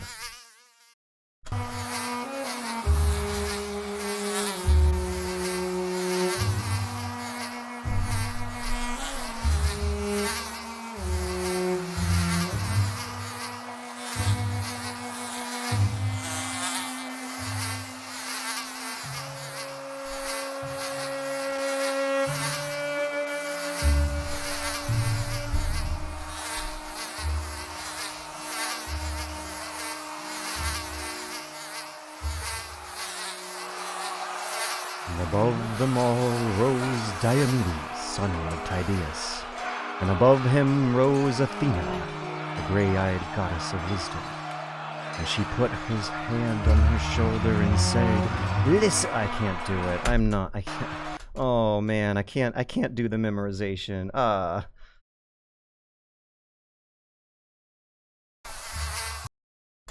Just as the two sides were about to agree to a truce, Athena had given the archer Pandarus an idea. The way modern people memorize things is so far off. I get a sense that I am capable as a human being of doing great feats of memorization, but I have lived far too many years in a society that does not encourage that behavior casually, and thus I feel tempted to do it, but I can't actually.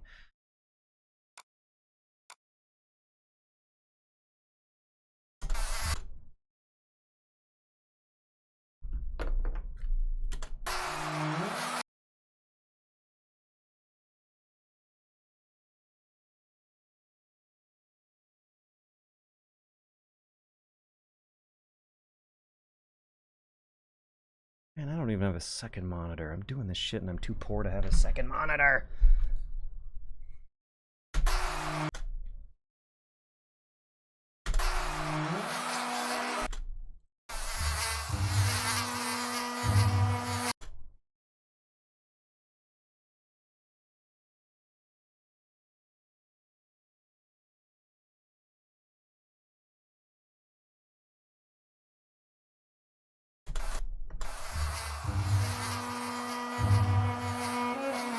The Iliad by Homer. Adapted and read to you by George Weidman. Music and sound effects from Epidemic Sound.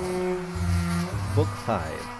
Just as the two sides were about to agree to a truce, Athena, the goddess of wisdom, gave the archer Pandarus an idea to assassinate the Achaean king Menelaus immediately while his guard was down. The shot only wounded Menelaus, but it brought the full scale of battle back to the waning war.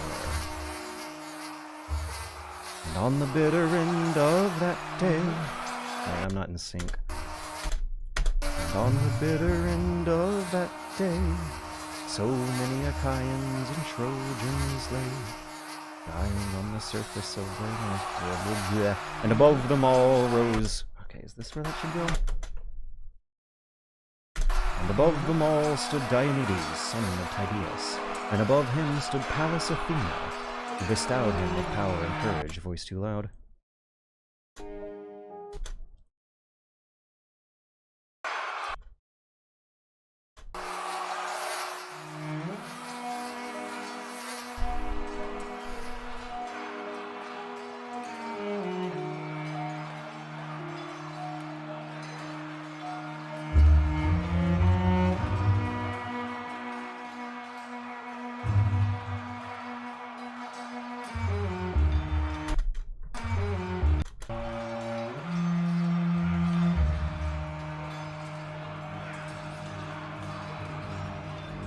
The Mars.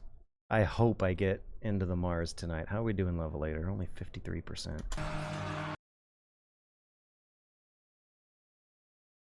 Okay. I'm gonna have to mouth it. Levelator's not done. The Iliad by Homer. Adapted and read to you by George Weidman. Book 5. Just as the two sides were Athena gave a Trojan archer named Pandarus an idea to shoot the Achaean king Menelaus immediately while his guard was down. The shot only wounded Menelaus, but it brought the full scale of battle back to the waning war. And on the bitter end of that day, so many Achaeans and Trojans lay... Ugh!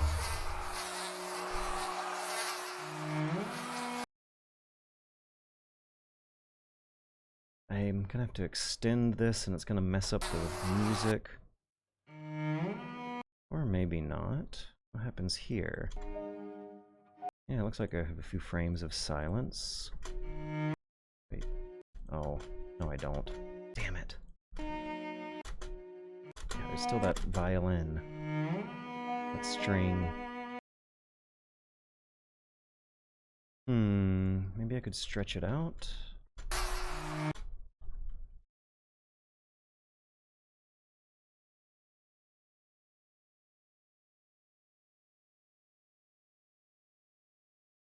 Oops.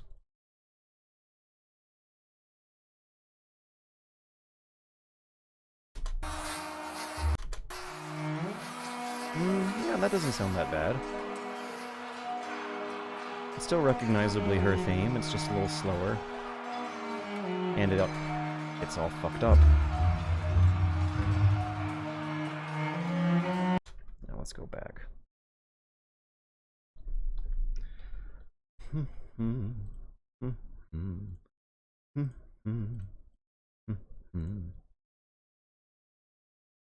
Bodrick, if you want to help me get another monitor, you should send me a donation to the link down below. You should remember to toss your bard a piece of coin. However, I'm remembering that a second monitor is not going to be in my budget for quite a while because my desk is all filled up as it is, so I need to buy a second desk. But I do want to buy a new desk one of these days anyway, because the one I'm using right now is falling apart. Yeah, okay, I really... I don't know if it's gonna go directly to a second monitor, but if you want to help me get another monitor someday, indirectly, later on, you can... Oh god, oh god, oh god, I accidentally closed the tab. Where's the... Yeah, dashboard stream... Bar to 500... Oh, fuck's sake. Thank you, Boderick.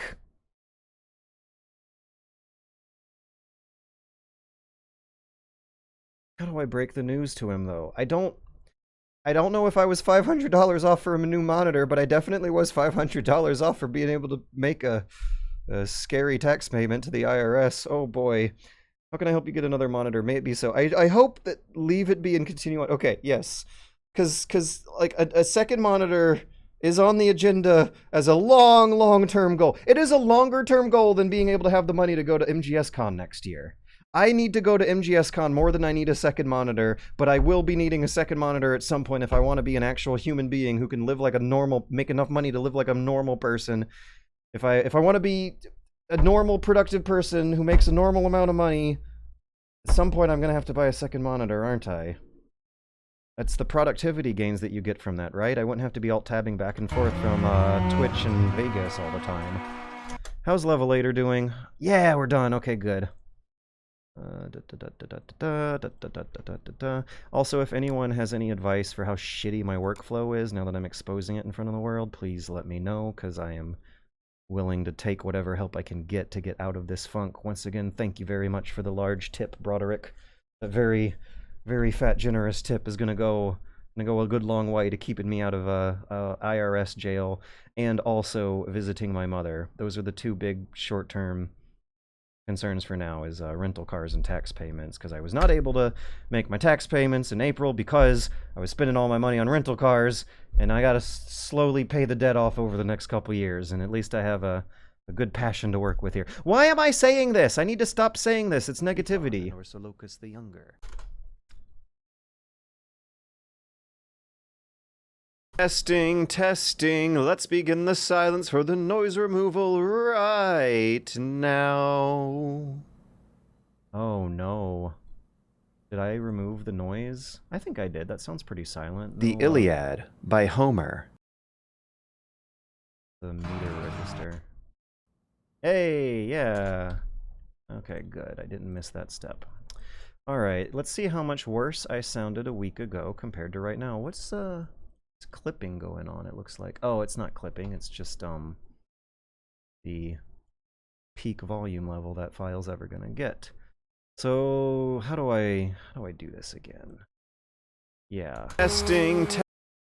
You're gonna get the audio event that I gave Homer's voice, and I'm gonna have to bring up the previous book and try to make sure that they are. Yeah, I gotta bring up book 4 now and try to make sure that they match up and sound consistent to each other.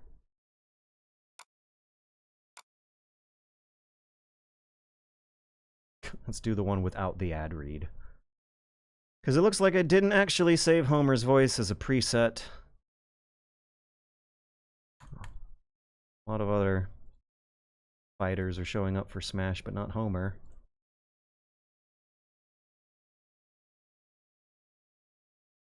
Your keybinds and back and forth are wild to do this. I remember back in the before 4 times when I was dating girls. My last big girlfriend relationship was always, she really liked watching me edit videos because the 10 years of keyboard shortcuts getting memorized come out. Brave commander of Odysseus, the spear landed in his groin as he was. The spear landed in his groin. Brave commander of Odysseus, the spear landed in his groin as he was dragging away the body of Simoisios, and so he fell and loosened his hold. Odysseus was furious when he saw his friend. Many Trojans and Achaeans laid stretched out over the earth, side by side, faces down, into the dirt. Look at what a year of sleeping on that turns it into. Upon the bitter end of that day, so many Achaeans and Trojans lay, dying on the surface of the life-giving earth, their faces down deep in the earth.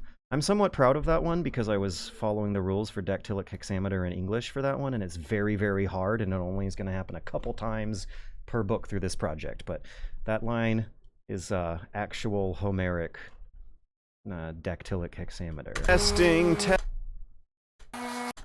the Iliad. Oh, that sounds so much better. Let's do a comparison. Homer. The Iliad by Homer. You hear the fry. Adapted and read to you by George Weidman. You can hear a bit of vocal fry. I was aware of vocal fry when I was recording this, but not as good. The Iliad. The Iliad. The Iliad. Okay, this sounds very different, actually. Hey, Homer is he's underneath Hera. Did I make an embarrassing mistake in front of everyone?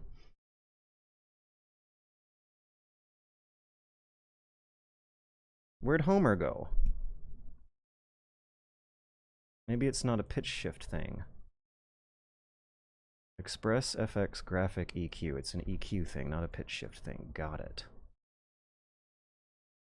Oh my gosh. The Iliad by Homer. The Iliad by Homer. I think we're close enough. I don't think anyone's going to notice.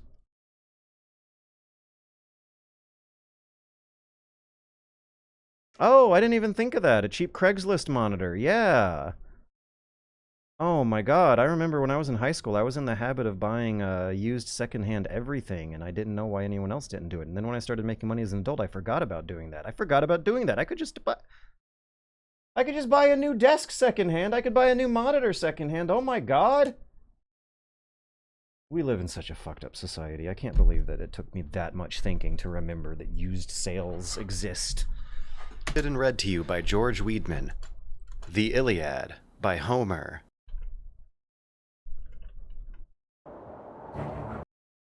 The Iliad by Homer. The Iliad by Homer. I seem a little more high-pitched here. The Iliad. The Iliad by Homer. I seem a little more high-pitched this year. Let's see what book 2 sounds like.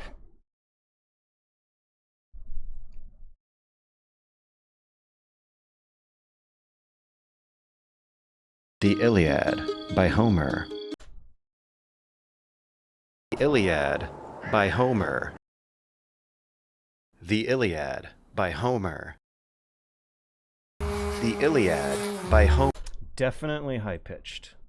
I only use a graphic EQ, so it sounds like my natural speaking voice was a little lower pitched a year ago. Made no answer, hurrying past. So let's see if I can lower pitch digitally by a point or two. Shift, pitch shift, pitch shift, pitch shift, pitch shift! Okay, but where's the Express FX pitch shift, the good one? Am I just remembering everything wrong?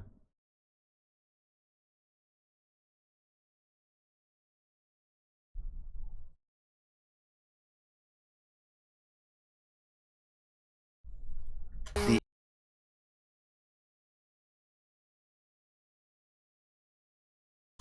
The Iliad by Homer. The Iliad by Homer. The Iliad by Homer. The Iliad by Homer. The Iliad by Homer. The Iliad by Homer. The Iliad by Homer. The Iliad. The Iliad. The Iliad. The Iliad by Homer. The Iliad. Iliad.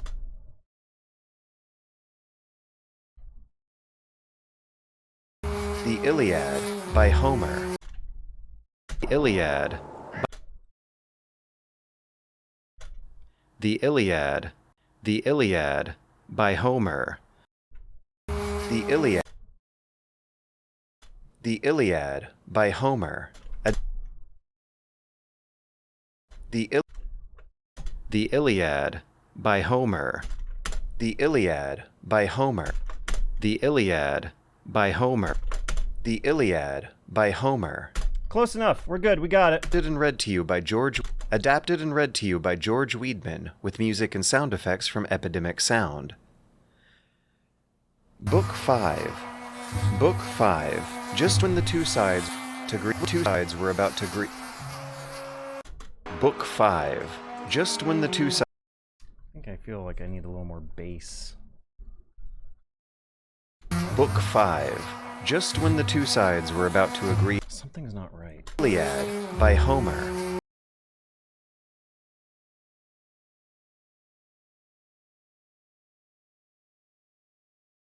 The Iliad by Homer. Adapted and read to you by George Weidman. That sounds better, but I'm seeing that I'm cutting my bass. The Iliad. To stay consistent with previous chapters. The Iliad by Homer. Adapted and read to you by George Weidman with music and sound effects from Epidemic Sound. The Iliad by Homer. The Iliad by Homer. Ooh, I like book 2. The Iliad by Homer. The Iliad by Homer. Give him a little more bass. By Homer.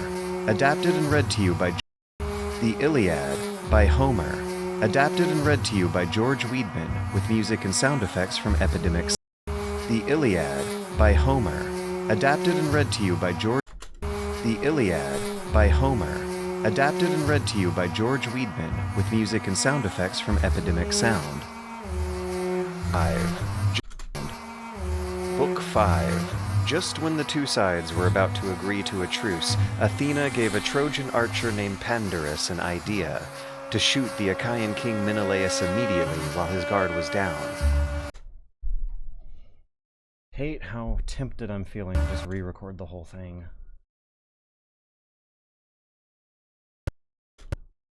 I can't. There's no way. It's 40 minutes long. The shot only wounded Menelaus, but it brought... The shot only wounded Menelaus. The shot only wounded Menelaus. Okay, music's too loud. Is it like this on the previous ones? Okay, yeah, so I'm using envelopes for music volumes, not the track volume meter.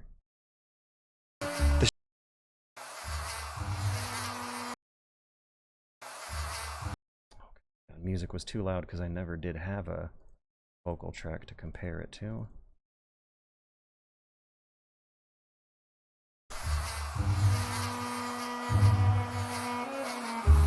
The Iliad by Homer. Adapted and read to you by George Weidman with music and sound effects from Epidemic Sound. Book 5. Just when the two sides were about to agree. What's wrong with this? Book 5. Just 5. What's 5? Just when the to shoot the Achaean 5. Book 5. Just when the two sides were about to Book 5. There, I like that one better. 5.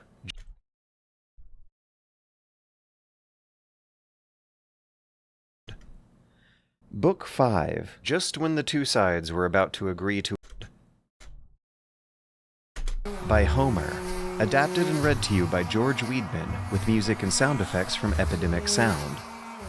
Book 5. Just when the two sides were about to agree to a truce, Athena gave a Trojan archer named Pandarus an idea.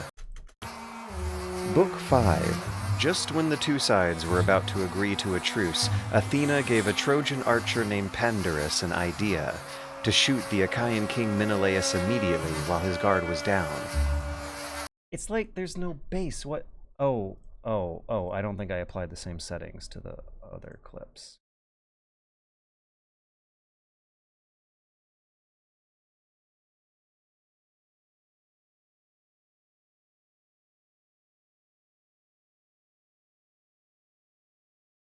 Negative 1.4, negative 1.7, 0.9.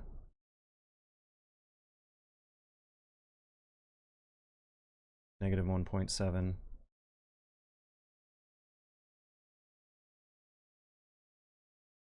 .9, 1.9.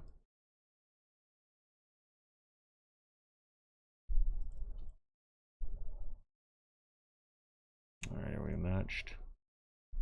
You know what, let's call this one Homer 2025.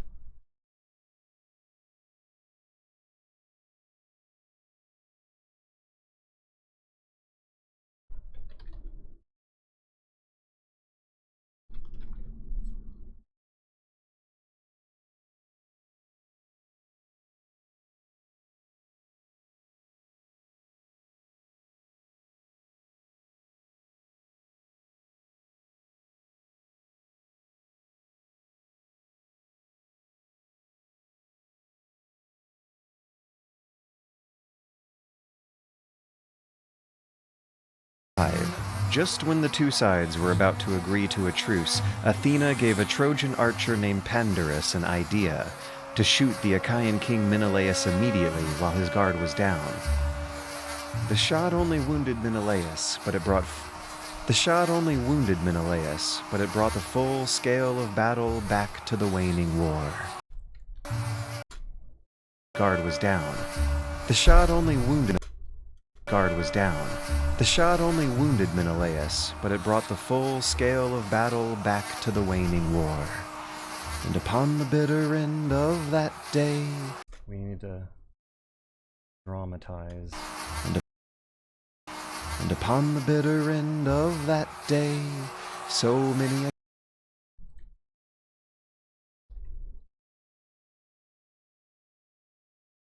Look at how long this is!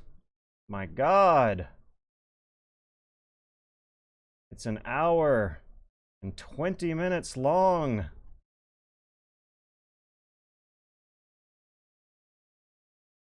And I King Menelaus have but the shot only 25 seconds of it done.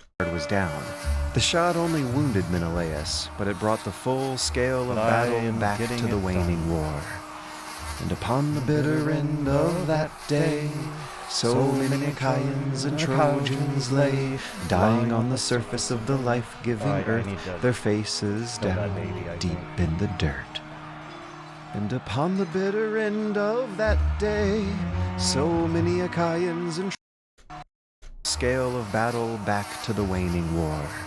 Okay, music needs to stop before I sing out of sync with the music. That's a sticky situation I've thrown myself into with this thing. This dactyl. Damn this dactyl. Great when it's by itself on a page, but throwing it into this thing is not how I was picturing it. And upon the bitter end of... So the music has got to rap. Menelaus immediately while his guard was down. The shot only wounded Menelaus, but it brought the full scale of battle back to the waning war. And upon the bitter end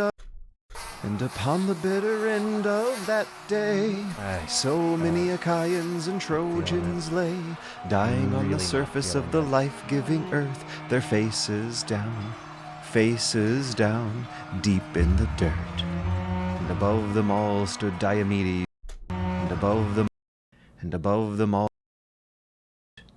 and above them all stood Diomedes, son of Tydeus.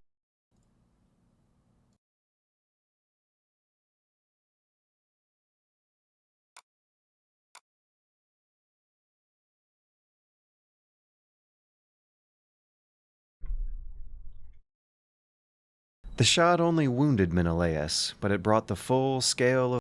And upon the bitter end of that day,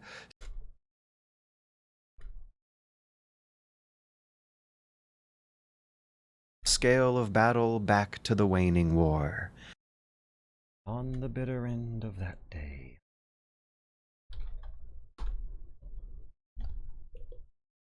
Fuck it, we're re-recording. Two sides were about to agree to a truce. Book 5. Just. And upon the bitter of them all stood Diomedes, son of.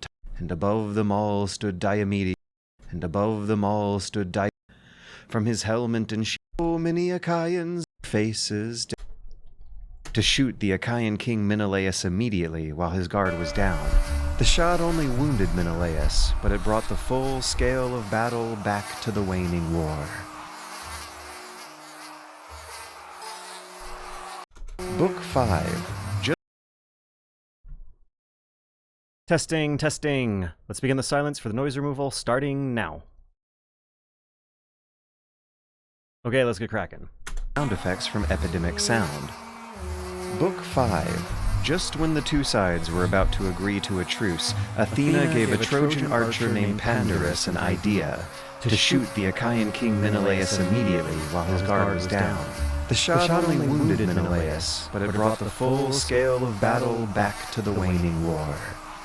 And upon the bitter end of that day, so many Achaeans and Trojans lay, dying on the surface of the life-giving earth, their faces down, deep in the dirt.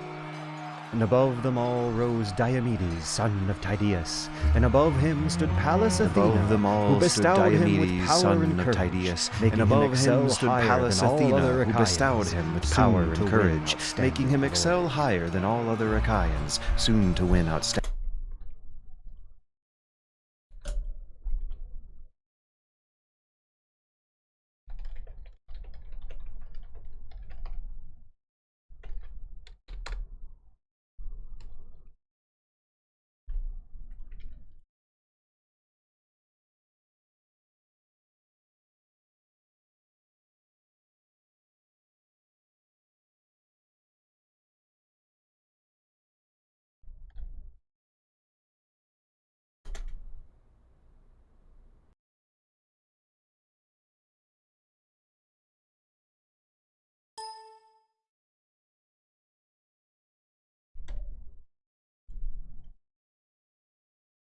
Why isn't there a keyboard shortcut for exporting WAVs?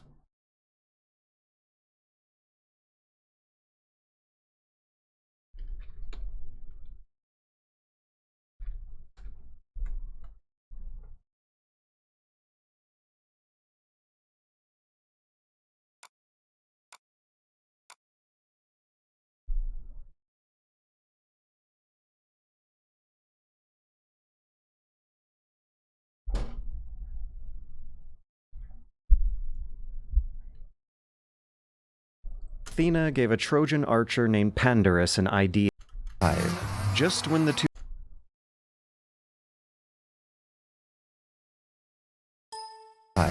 Just when the two sides were about to agree to a truce, Athena gave a Trojan archer named Pandarus an idea to Athena gave a Trojan archer named Pandarus an idea to shoot the Achaean king Menelaus immediately while his guard was down. The shot only wounded Menelaus, but it brought the full scale of battle back to the waning war. And upon the bitter end of that day, Athena gave a Just when the two sides were about to agree to a truce, Athena gave a Trojan archer named Pandarus. The shot only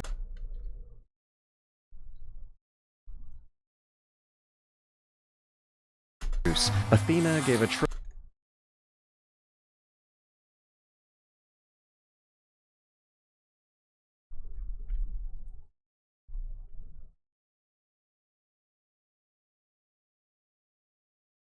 truce. The two sides were about to agree to a truce. Athena gave a Trojan archer named Pandarus. Athena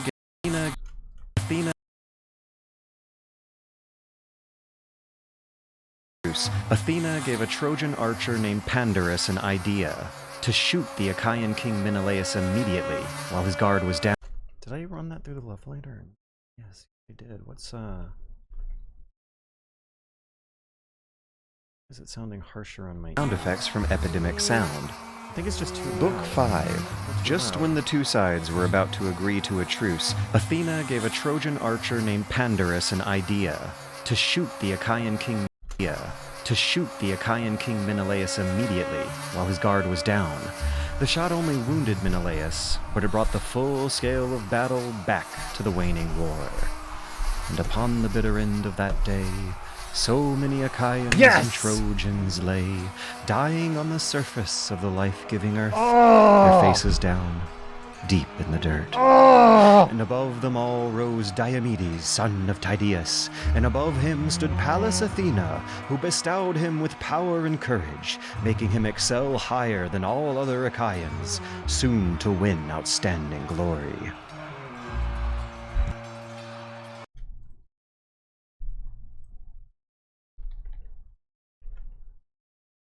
Ashvark, in your opinion, is Gilgamesh the first? Yep.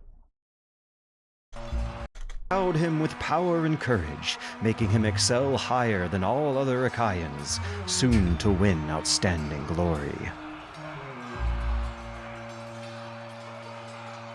Okay, we got a bit of an unnatural bass boom, then a fireball swoosh and flame noises, because from his helmet and shield she blazed Above forth them all tireless stood Diomedes. fire.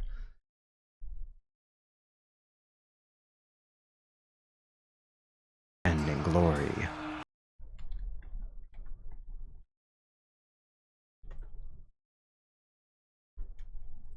All stood Diomedes, son of Tydeus, and above him stood Pallas Athena, who bestowed him with power and courage, making him excel higher than all other Achaeans, soon to win outstanding glory. Soon to win outstanding glory. From his helmet and shield she blazed forth tireless fire, shining like the brightest star that glistens through ocean at harvest time. And then she bade him with speed to the center of the fighting, where the Achaeans were struggling hardest.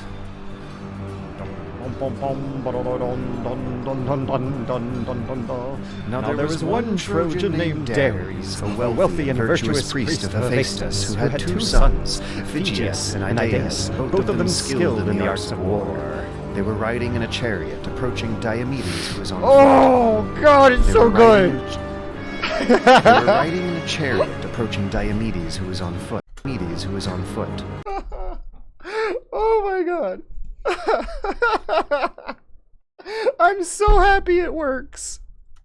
Now there was one Trojan named Dares, a wealthy and virtuous priest of Hephaestus, who had two sons, Phygeus and Idaeus, both of them skilled in the arts of war. They were riding in a chariot. We're gonna have to work on the volume, but I am ecstatic that a weird hunch of an idea turned out to work after all. On this, and the song that I picked, ooh.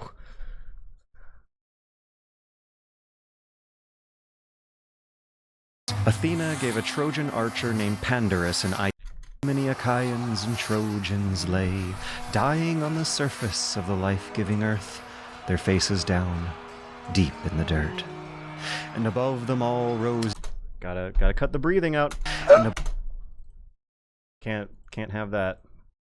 So musicians in real life learn a skill to solve that problem, and fake YouTube gamers just... And above them all rose Diomedes, deep in the dirt. And above them all rose Diomedes, son of Tydeus. And above them all rose... Oh, did I hear some breathing there? Oh, excuse me. And above them all rose Diomedes, son of Tydeus, and above him stood Pallas Athena. Oh, God, the way that, like... Okay, this is why... when I'm telling you that you need music, or you at least need to be saying it out loud for it to work, Did you hear how I wrote this while listening to the music tracks in the background, so I was able to sort of imagine which sounds would line up to the music, but like the planning, the amount of planning that goes into this thing is insane. Because do you hear how the sound of Athena's music starts sounding a little more uncertain around the same instant, the same syllable that what are we at? And above him stood Pallas Athena. Brr, brr, brr. The music has to flow with the words, or else no one will ever care. And upon the bitter end of that day, so many Achaeans and Trojans lay, dying on the surface of the life-giving earth, their faces down, deep in the dirt. And above them all rose... Let's give it some more time. Time to... And above them all rose Diomedes, son of Tydeus, and above him stood Pallas Athena, who bestowed... See, I'm saying the word above at the same instant the music is making a rising note, series of notes. Don, don, don, don. Who bestowed him with power and courage, making him excel higher than all other Achaeans, soon to win outstanding glory. Now we want sound effects. We want an unnatural bass boom, fireball swoosh, and flame noises. Glory. From his helmet and shield she blazed forth tireless fire. The fire, we gotta have fire noises. Let's see if I remember how to navigate the folders for sound effects. Fire! I have a whole folder, but only 3 items.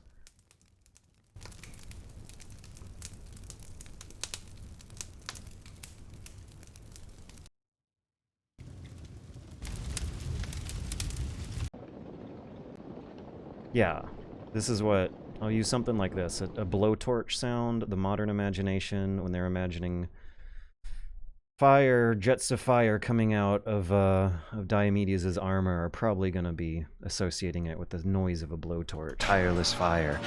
Glory. From his helmet and shield she blazed forth tireless fire, shining like the brightest...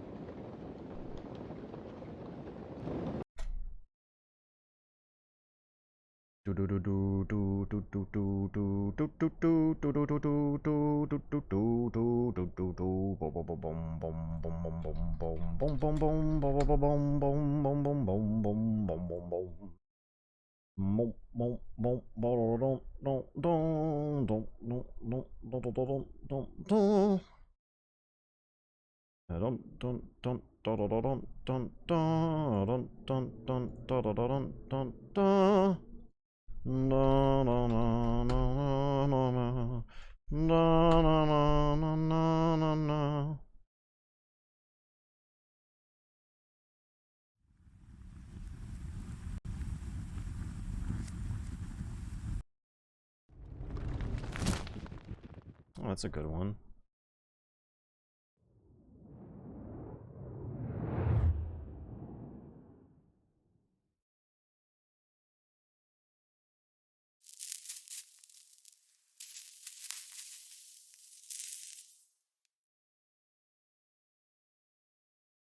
Is it just me, or did the Epidemic Sounds interface get a lot worse very recently? What's with this, lag on the scroll going on? This is bad news. I'm, supposed to be working here. I'm supposed to be going real fast and efficient. There's some, like, Chromium technology behind it that we have to blame for websites randomly turning slow someday. Yeah, look at this. There's like 3 seconds of response time for every single click I'm doing on this page.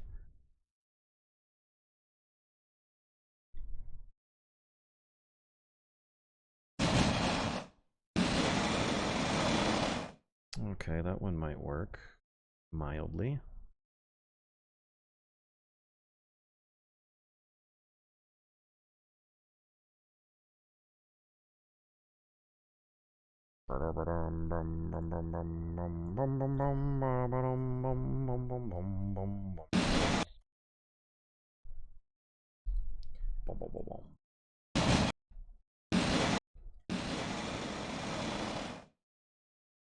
Let's just keep it going.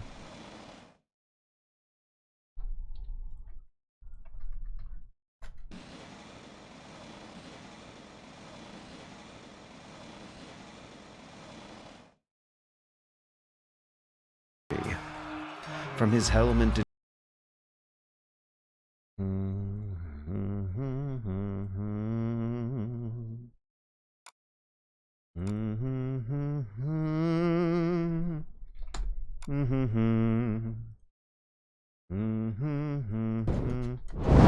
yeah. From his helmet and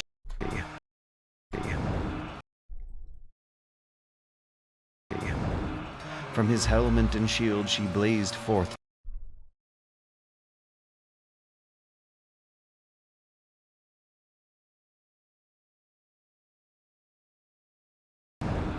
From his helmet and glory. And glory. From his helmet and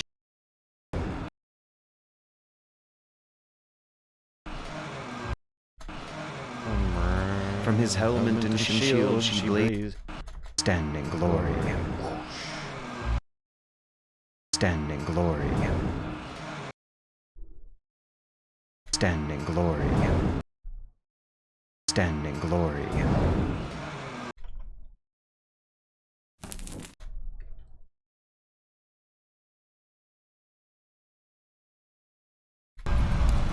From his helmet center of him with speed into the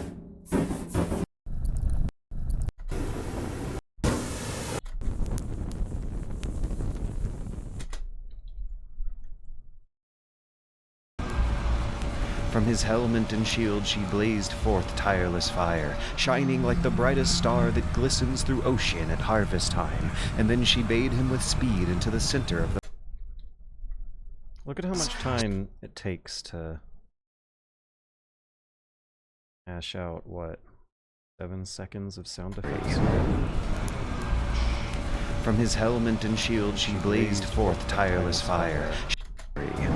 Okay, now we also want a little bass boomy effect going on, right? Right?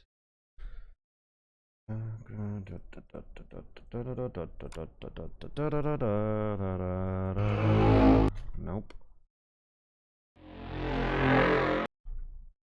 Maybe.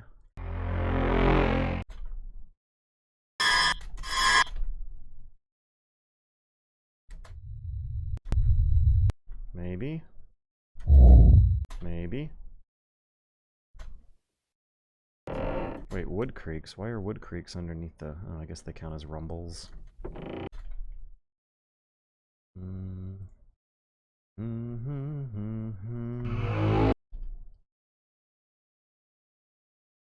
Glory. From his helmet and shield she blazed.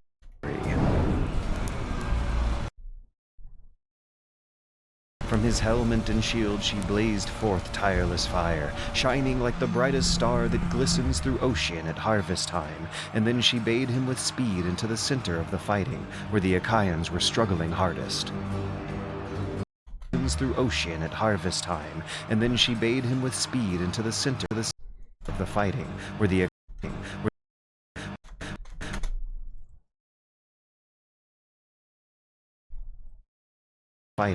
the Achaeans were struggling hardest.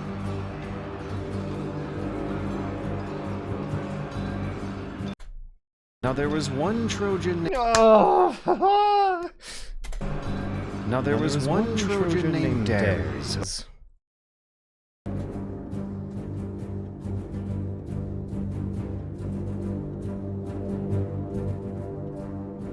Both of them skilled. Now there was one Trojan named Dares, a wealthy and virtuous priest of Hephaestus, who had 2 sons, Phygeus and Idaeus, both of them skilled in the arts of war. They were riding in a chariot, approaching Diomedes, who was on foot. They were riding in a chariot, approaching Diomedes, who was on foot. And then close the distance, Phygeus. They were riding in a chariot and approaching Diomedes. Now there was one Trojan named Dares, a wealthy and virtuous priest of Hephaestus, who had 2 sons, Phygeus and Idaeus, both of them skilled in the arts of war. They were riding in a chariot. So fun! They were riding in a chariot and approaching Diomedes, who was on foot. And when Okay, now we need chariot sound effects. Oh, this is so good. This is already... Okay, we're a minute and a half in a chair, and you're already starting to feel that something big and important's about to happen later on. The Iliad by Homer. Let's quiet the music before... Okay, it looks like it's already quieted, but not enough. The Iliad.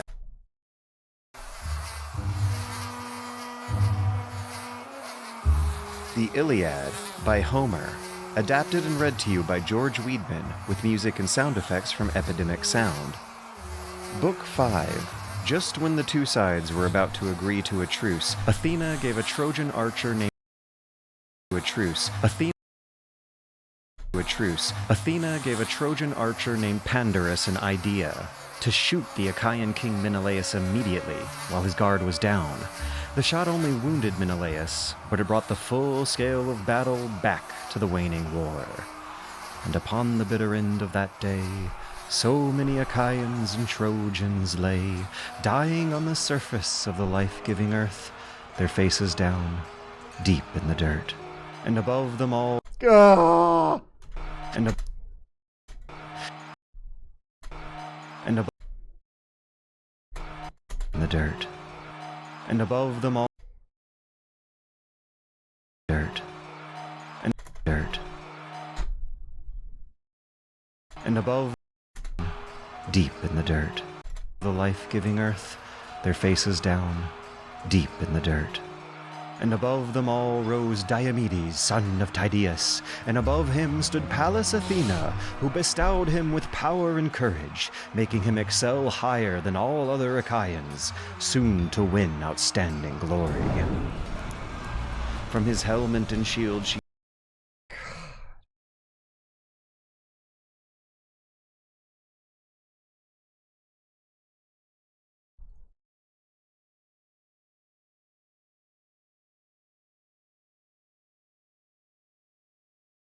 than all other Achaeans, soon to win outstanding glory. From his helmet and shield she blazed forth tireless fire, shining like the brightest star that glistens through ocean at harvest time, and then she bade him with speed into the center of the fighting, where the Achaeans were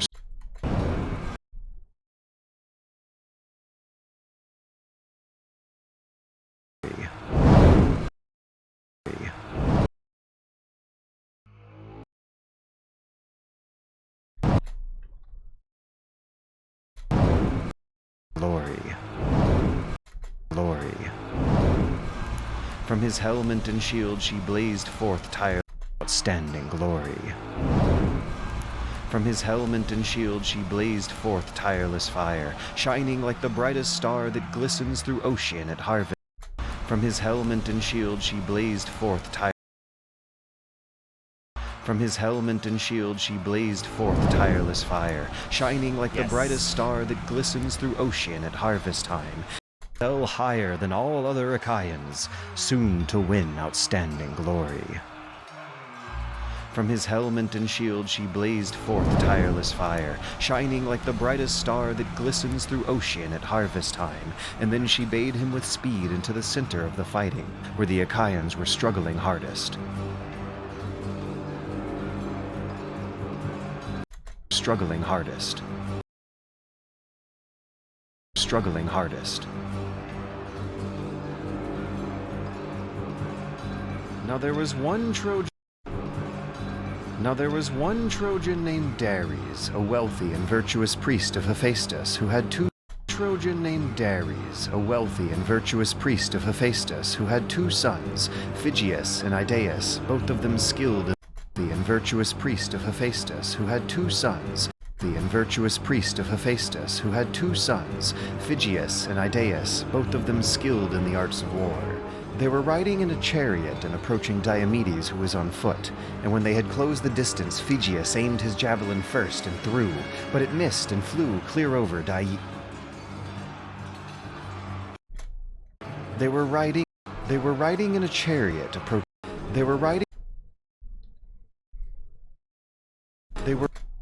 They were riding in a chariot, both of them skilled in the arts of war. They were riding in a chariot, approaching Diomedes, who was on foot, and when they had they were riding in a chariot, approaching who was on foot, and when they were riding in a and when they had closed the distance, Phrygia, they were riding in the arts of war. They were riding in a chariot, approaching Diomedes, who was on foot, and when they had closed the distance, Phegeus aimed his javelin first and threw, but it missed and flew clear over Diomedes' left shoulder, who then returned the attack back with a thrown bronze-headed spear straight into Phegeus. They were riding in a chariot, approaching... They were riding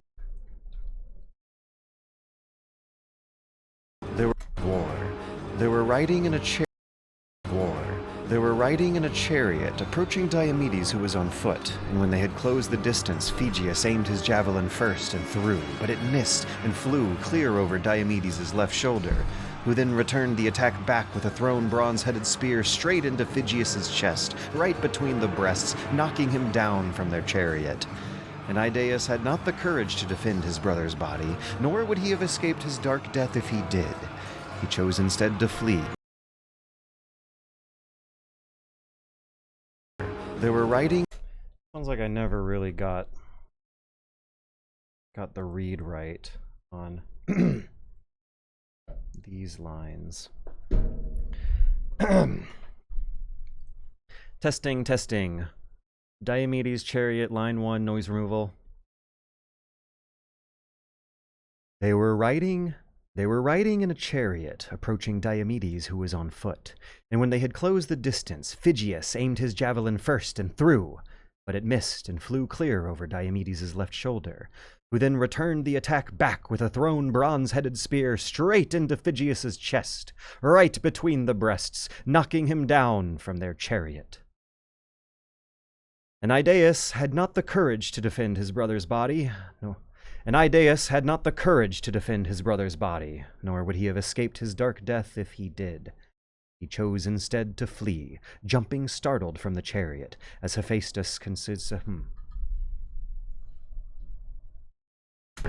chose instead to flee.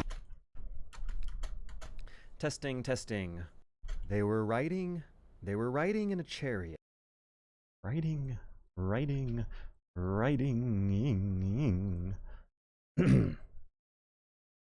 They were riding.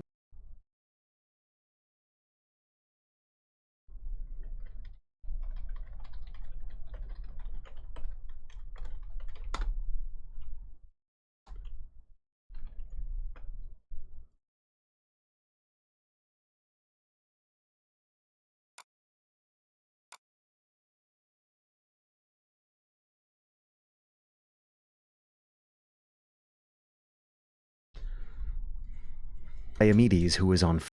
They were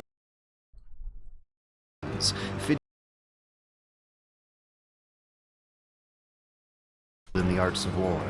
They were riding in a chariot, approaching Diomedes, them skilled in the arts of war.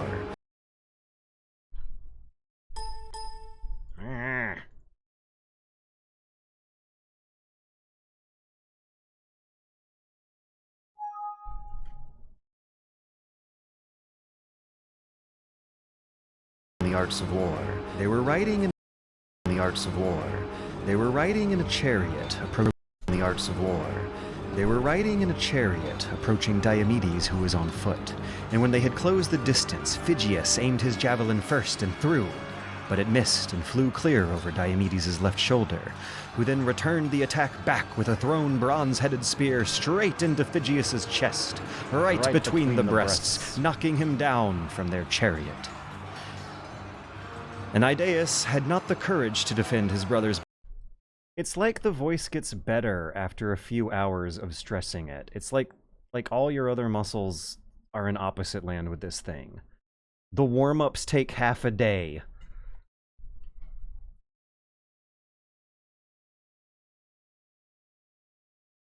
A wealthy and virtuous priest. But you know what? And Idaeus had not the courage to defend... And Idaeus from their chariot. And Idaeus had not the courage to defend his brother's body, And Idaeus had not the courage to defend his brother's body, nor would he have escaped his dark. He chose instead to flee, jumping startled from the chariot, as Hephaestus considered. And Idaeus. He chose instead to flee. And Idaeus had not the courage to, nor would he have. He chose instead body, nor would he have escaped. And Idaeus had not the. And Idaeus had not the courage to defend. Knocking him down from their chariot. And Idaeus had not the courage. From their chariot. And Idaeus had not the courage to defend his brother's body, nor would he have escaped his dark death if he did. He chose instead to flee, jumping startled from the chariot, as Hephaestus considers. Oh, man. You can even kind of hear his, like, eyes pop out with fear with how the music is swelling. Startled from the chariot, jumping startled. Yeah. Chose instead to flee, jumping startled from. It's the sound of apprehension. Escaped his dark death if he did. He chose instead to flee. If he did. He chose instead to flee. His body, nor would he have escaped his dark death if he did. He chose instead to flee, jumping, startled from the chariot, as Hephaestus concealed his escape in shadowy confusion, so that their father might not be completely broken with sorrow and merely wounded by shame. Diomedes boarded aboard the Trojan chariots and drove back. Diomedes boarded aboard. This is great. The music is getting fast just as the action is getting fast. They're faster. They're escalating with each other. Diomedes boarded aboard the Trojan chariots and drove back the horses to his followers. Diomedes boarded aboard the horse. Diomedes boarded aboard. Diomedes boarded aboard. Diomedes boarded aboard the Diomedes board. And when the hopeful Trojans and the gray-eyed goddess Athena, Diomedes died shame. With sorrow and merely wounded by shame. Wounded by shame. Diomedes boarded aboard. Diomedes boarded. I'm like starting and stopping lines to the instruments. Wounded by shame. Diomedes boarded aboard. Wounded by shame. Diomedes boarded aboard the Trojan chariots and drove back the horses to his followers so they could lead them down to the hollow ships. And when the hopeful Trojans saw the two sons of Dares, one fleeing and one fallen, panic appeared and came calling. And the gray-eyed goddess Athena, who was close by, saw furious Ares. And then the gray-eyed goddess Athena, who was hopeful Trojans saw the two sons of Dares, one fleeing and one fallen, panic appeared and came calling. And the gray-eyed goddess Athena, who was close by, saw furious Ares. And then the gray-eyed goddess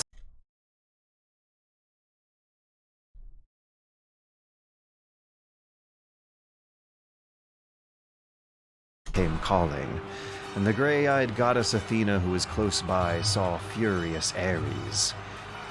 And then the gray-eyed goddess Athena, who was close by, one fleeing and one fallen, panic appeared and came calling.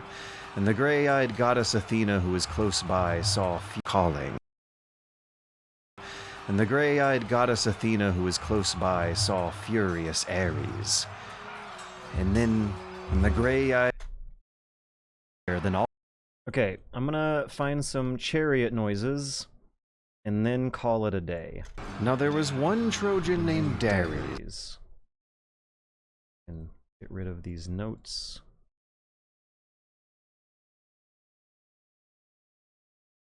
Over Diomedes' left shoulder, who then returned to the center of the fighting, where the Achaeans were struggling hardest.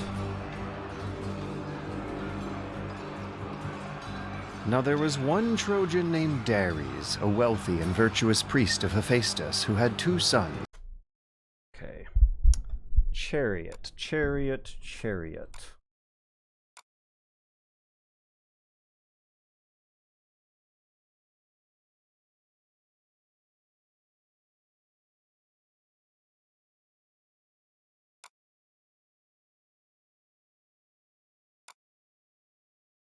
Wheels.